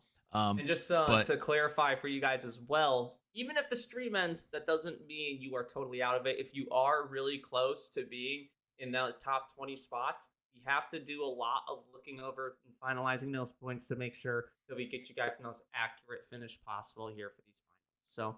So don't be too worried. If you think something's wrong, we are already 5 steps ahead and we're taking a look at it. But with that being said, Brandon, it's time! Game 6 of World's Edge. Super excited. Finally, the last game of the night. Who is going to come out on top? Is there going to be any contestants off drop? And it looks like Clare City Esports and Ottawa Braves are going to contend each other again. Once again, round 2. Fight. Round 2. And guess who's going to look? Who's looking to third? Yep, okay, Unorganized was going to go to Dome, but they saw the tension. Saw it. And they said, Ottawa okay, Braves, go in there. They really just need any kind of help. They have knocked on one. They need to start getting the kills though on the ground just in case. But it looks like it's going to be it. That's it. That's it. Yeah, easy. Ottawa Braves are going to grab the kills. Clare City Esports. That is going to be it. Oh, and I the thought you were looking through things, but they are celebrating. Getting That's the tough. win on the POI. Look at how fast that. Careful though, don't waste all your ammo because our top team of the night is really, really close. Yeah, they are coming. They anticipated this happening, but look at the shields. They are prepared for this fight. But Ottawa Braves needed this. They needed a fight like this. They all have grays. They are okay. These grays are versing purples and blues. Yeah, so, with luck-based Killa only having 2 mags in his gun though. Let's see what happens. They are playing this so slow. I don't know if they might be able to catch out this Revenant. Oh, this Octane, and see you later. No shot. That's it. No shot. Oh, this is not looking good for Ottawa. This is not looking good for Ottawa. They need to back up and reset. They are completely playing split, which is something you don't really see too often. Now I'll just play this 2v3. It looks like, yeah, it might be some like IGL issues. One saying going this way, one go this way, or maybe just run for your life. Yeah, because we'll meet up later. that's a tough one. Ooh, there is the break on the Bloodhound though. I think that's the only Bloodhound I've seen tonight. Was from Ottawa.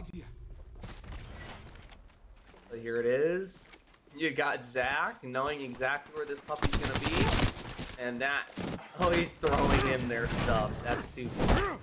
Oh no, dude, the BMs are out in this game. See you the spam later. emote from Luck-Based Killa after the BM from themselves. A very much deserving finish, but good job to win that fight, Ottawa Braves. You did well.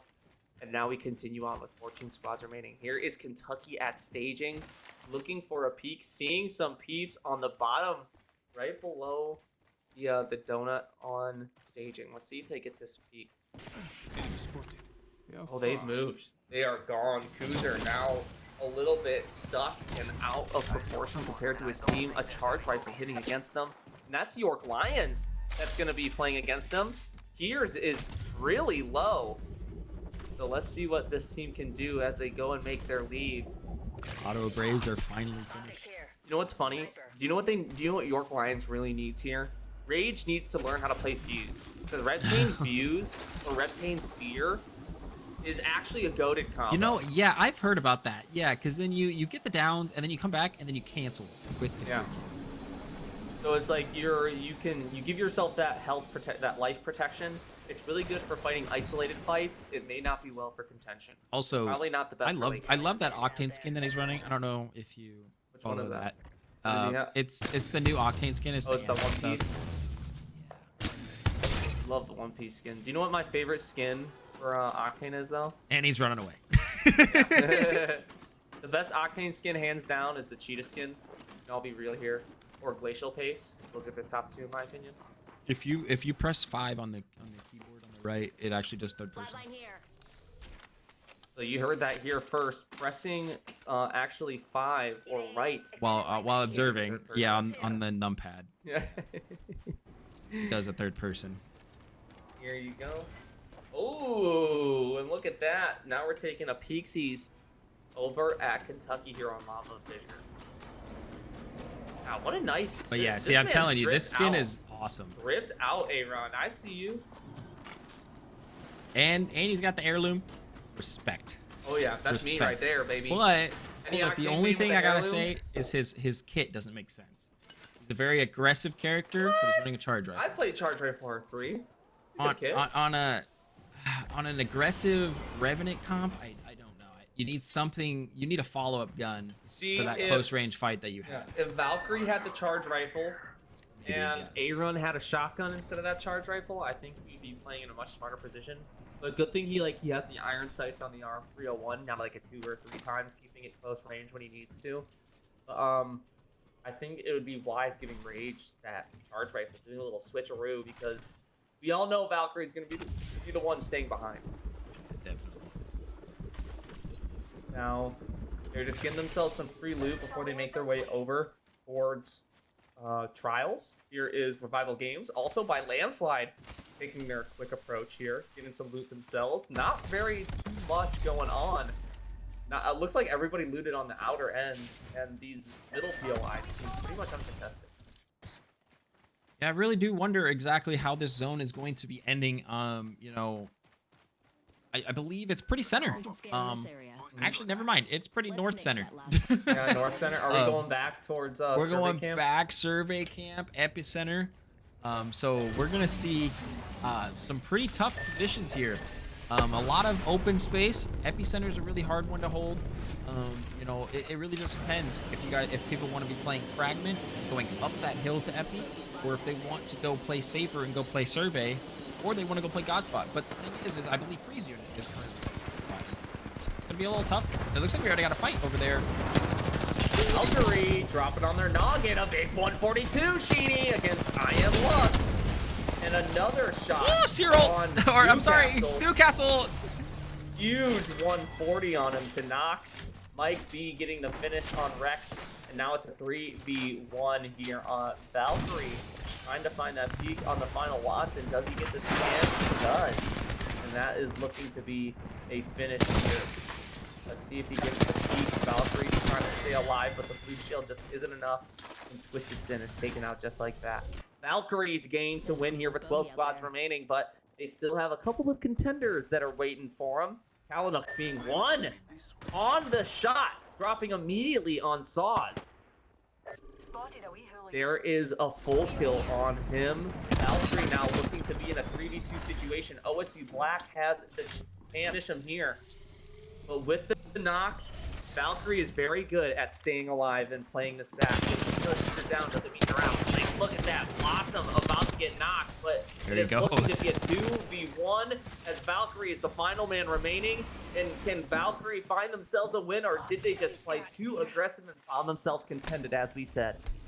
OSU Black I being the don't reset. know. It looks like Valkyrie, yeah, is gonna be the last one alive here. Never mind. Yep, that's it. OSU Black coming in for the third party. Valkyrie they're just so aggressive, but it's tough because when you go into a team fight and one person goes down, getting that person back up during a very aggressive comp or a very aggressive meta, it's almost impossible. Because you have Seer that goes in and cancels it, so there's really no way to actually get him back up. And as we take a look at George again, George absolutely switching up the characters every other game. We love you, George. We appreciate you. Gotta love it. I hope you are watching VOD and just watch how much we hype you up, because we want you to know we love that you stayed in. Oh, there he goes. He knows someone's coming. He's gonna queue into the zone. He is out here. Can he get back up to the tracks? He's going to highway. He's going to highway. Yeah. NRK, do they know that he is there? Potentially not. He's a little too far out of zone for them to really care. I Oh, feel like. wow. Where's he going?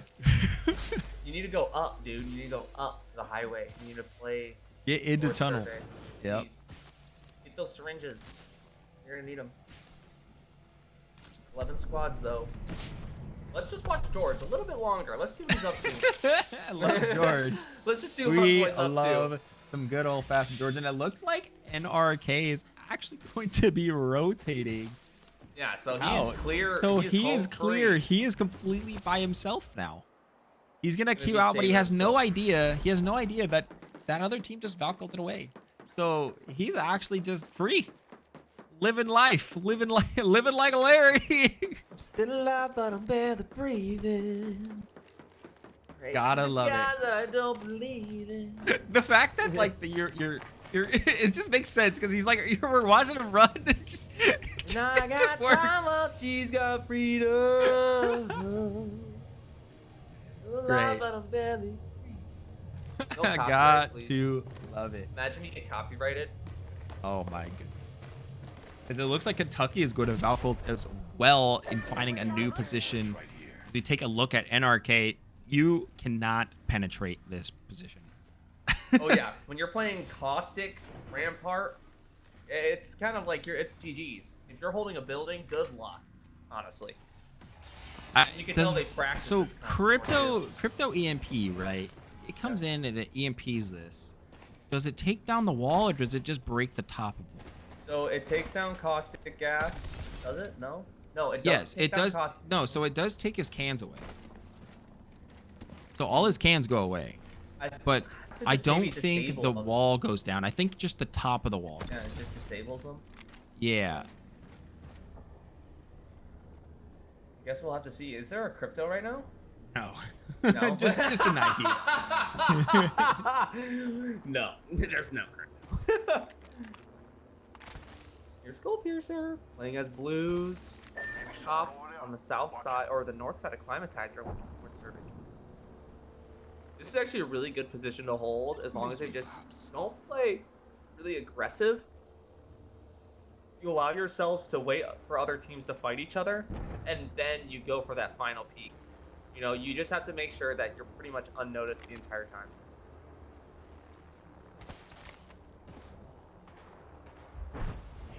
Hey, look, zone is closing in. So you're shooting, Rob. Okay. And zone Okay. is actually zone is gonna be pulling to epicenter. This An epicenter is ending? a very tough zone. Mm-hmm. So currently freeze units in theoretical god spot, but it can never actually end up there. And a lot of people think, okay, I'm in a best position, but it physically cannot end where they are. It's always going to pull off of the building that they're on. So the potential of this ending is actually on that respawn beacon and a little bit out to the left as well. So we'll have to see exactly where this pulls. But Freeze Unit's sitting in an absolute gamer position. I mean, Archie should be probably playing a little bit aggressive unless his shields are pretty low on his eco. He's sitting at 340 something heavy. They should just be poking at everybody. But at the same time, yeah, if he doesn't have eco to reset, he should. But we'll have to see. Game 6, you know, I'm excited to see who can come out on top. We have a double C-roll. What is going on over there? Double They're C-roll. just going crazy, stupid, thick with it right now. And that's fine with me. You gotta love the geometric prisms over there, and they're taking the long haul. Gotta love our all the observer. way. Yeah, thank He you just so free much, looks it 52. all the way over there. Yeah, we're going. And look at this fight. It's actually kind of a cool transition. I actually like that. Look how slow, nice little slow crawl. We got a 4. It looks like OSU Black and Revival Games going full at it. OSU still hasn't left this building after killing Valkyrie. Revival Games coming in, pushing. They have triple purple. It looks like Kona's going to come back to the high ground, and I don't know exactly where our...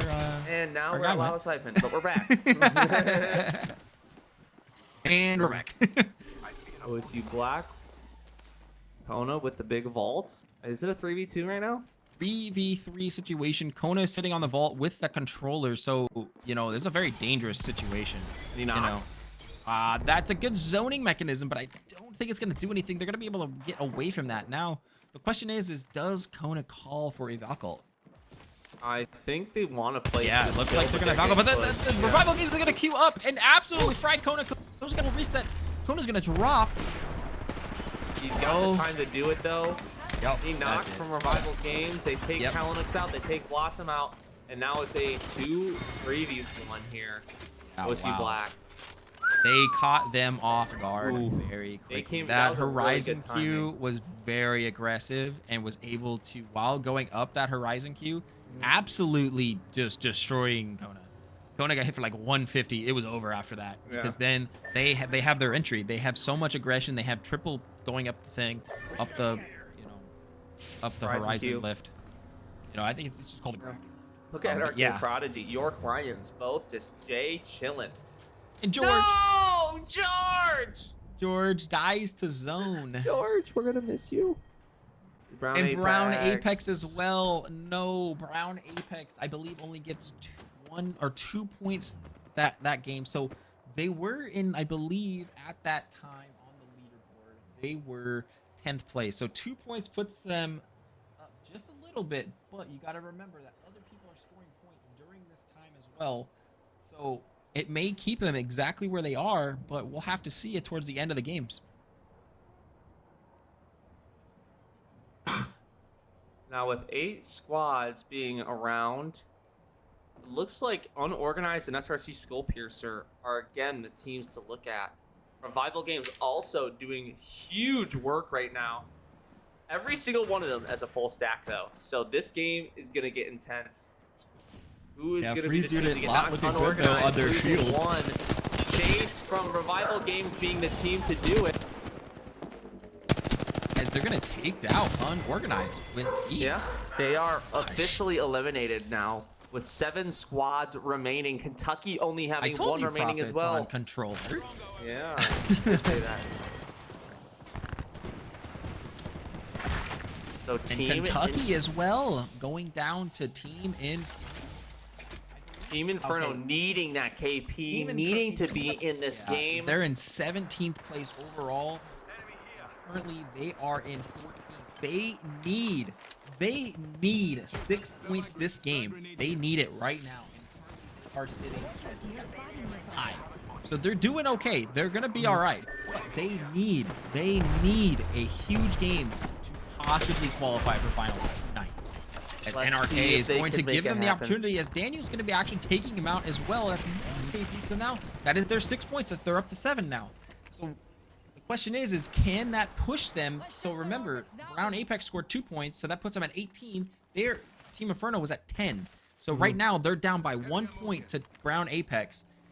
So I don't know. It's tough. It's really you know, close. If Team Inferno cannot clutch this out, they cannot score any points. And Here that will comes put them Revival really close. Games as well, creeping up on Team Inferno. This zone is so small, but every single team is fully alive. York Lions, Freeze Unit, Skull Piercer with 1,400 damage and not a single kill under their belt. Let's check this quadrant. And, I truly believe in Team Inferno here. They have low ground. They have grid position. They're right under the top. Revival Games is sitting in God spot, really. You're going to have to see. Freeze Unit on high ground. Team Inferno there. York Lions just a little bit to the north side of the map. And then SRC on the top northeast as well.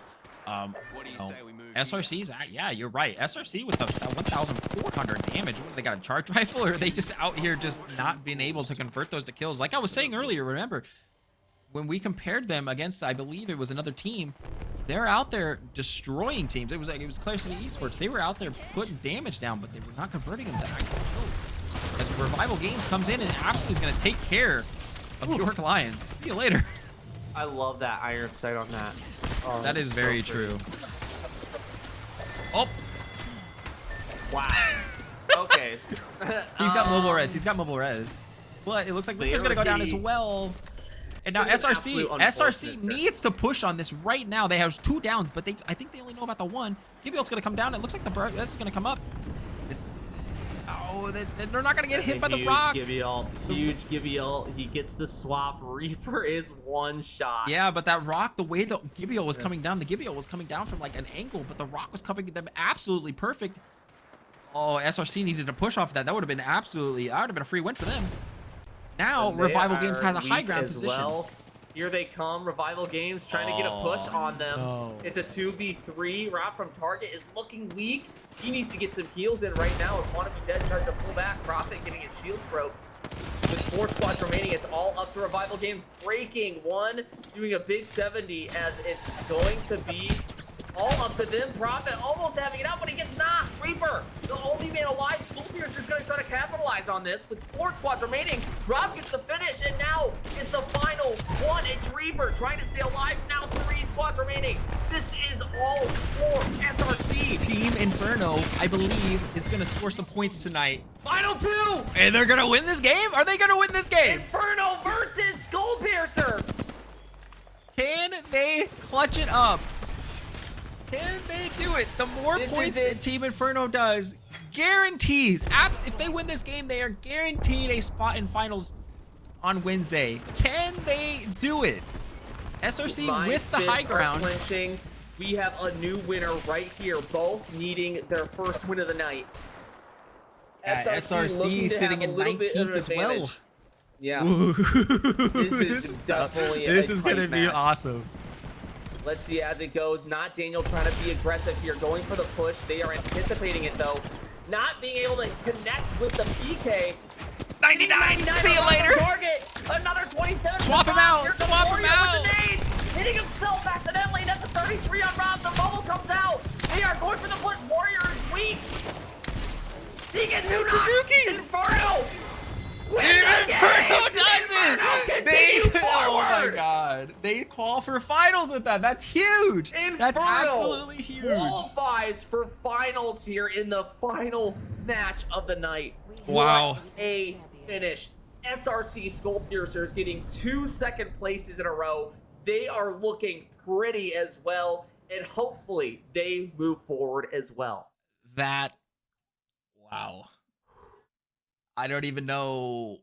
Yeah, that's just nuts. You know, like I'm lost for words. I'm straight up lost for words because Team Inferno was down in the dumps through the first 5 games.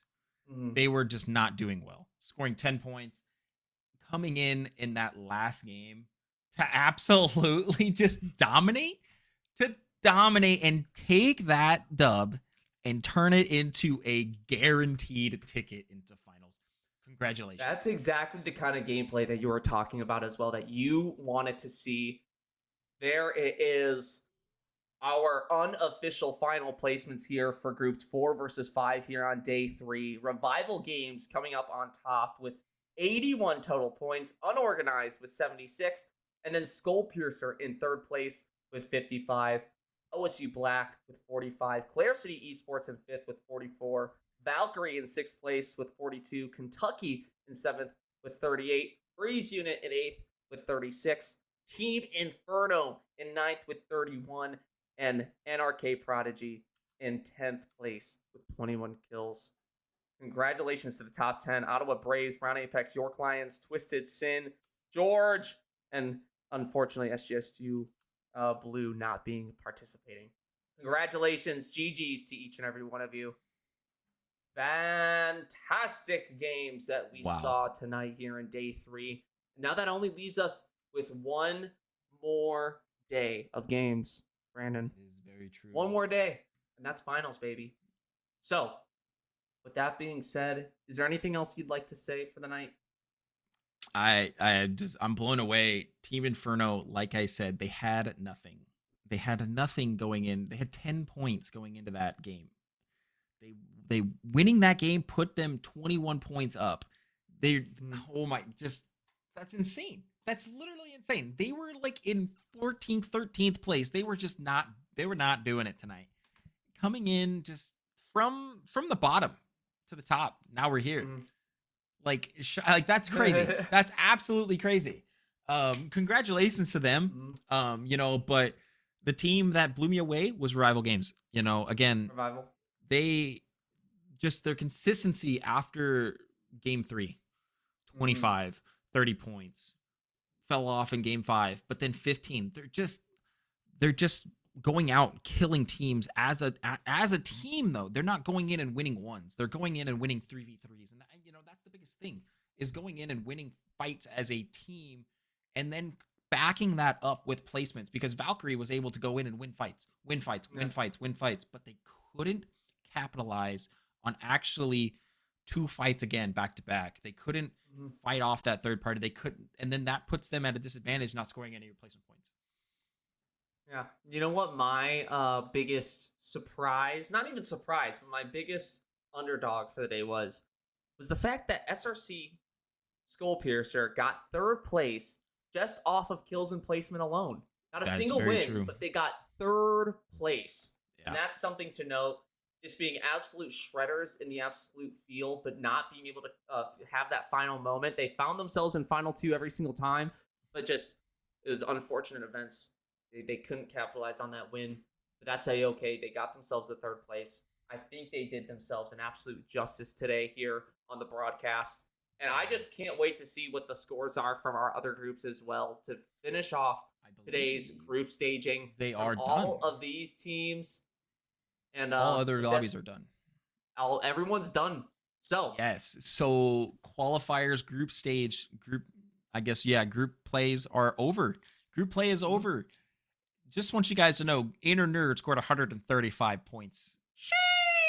It's absolutely double compared to Grease Police, who finished in 2nd in Group 3 versus 6 tonight. And then our winner from Group 1 versus 2, UCSC Redwoods.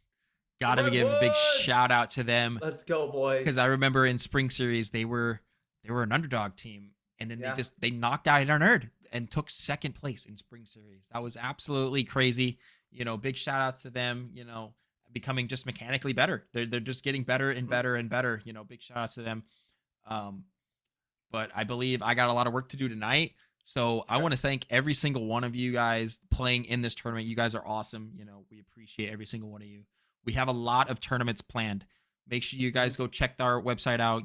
We have everything. Just, as soon as you click on there, it's just more tournaments. There's cash cups. We have a throwback tournament. I'm telling you, this throwback tournament is going to be the most cool thing you guys have ever played in. It is Watson, Pathfinder, and Wraith only. Okay, this is going to be absolutely awesome. We're going to try to broadcast this. We're going to have to see. We have some people. We have some things behind it, but obviously it really depends on, how many entries that come in. If we get more entries, then we can then cast it and get it done. But yeah, make sure you guys sign up for their throwback tournament. And thank you guys so much. That's all for me. I will see you all Wednesday. Match point format. That is going to be a very nutty day. 1st to 50 gets match point, once you get to 50 match point, then you got to win. That's a whole different ball game. You can go out and kill all day long, but if you cannot win, I don't know what to tell you. So we'll have to see. With that being said, ladies and gentlemen, boys and girls, and non-binary pals, if you did enjoy make sure you drop that follow on the bottom right hand of the screen. As well as that, if you did enjoy the casting from both of us, you can make sure you follow us on Twitter. As well as that, if you do like the streaming element of things as well, we're both creators. We both stream. So make sure you guys check out our streams as well over at twitch.tv. Mine /Conmar, his is /Twitchy. Make sure you guys check it out. And thank you to everyone behind the scenes as well who helped make this production possible. We couldn't have made this as seamless and effortless without you guys. It's not effortless, of course, but we appreciate your hard work. Seriously, it means the world. We love you guys for stopping by and hanging out for the stream. It's been your boy Conmar. I've been here with Brandon, aka Twitchy. Make sure you guys give us some love, and we will catch each and every one of you guys next Wednesday for finals. I love you, and peace out.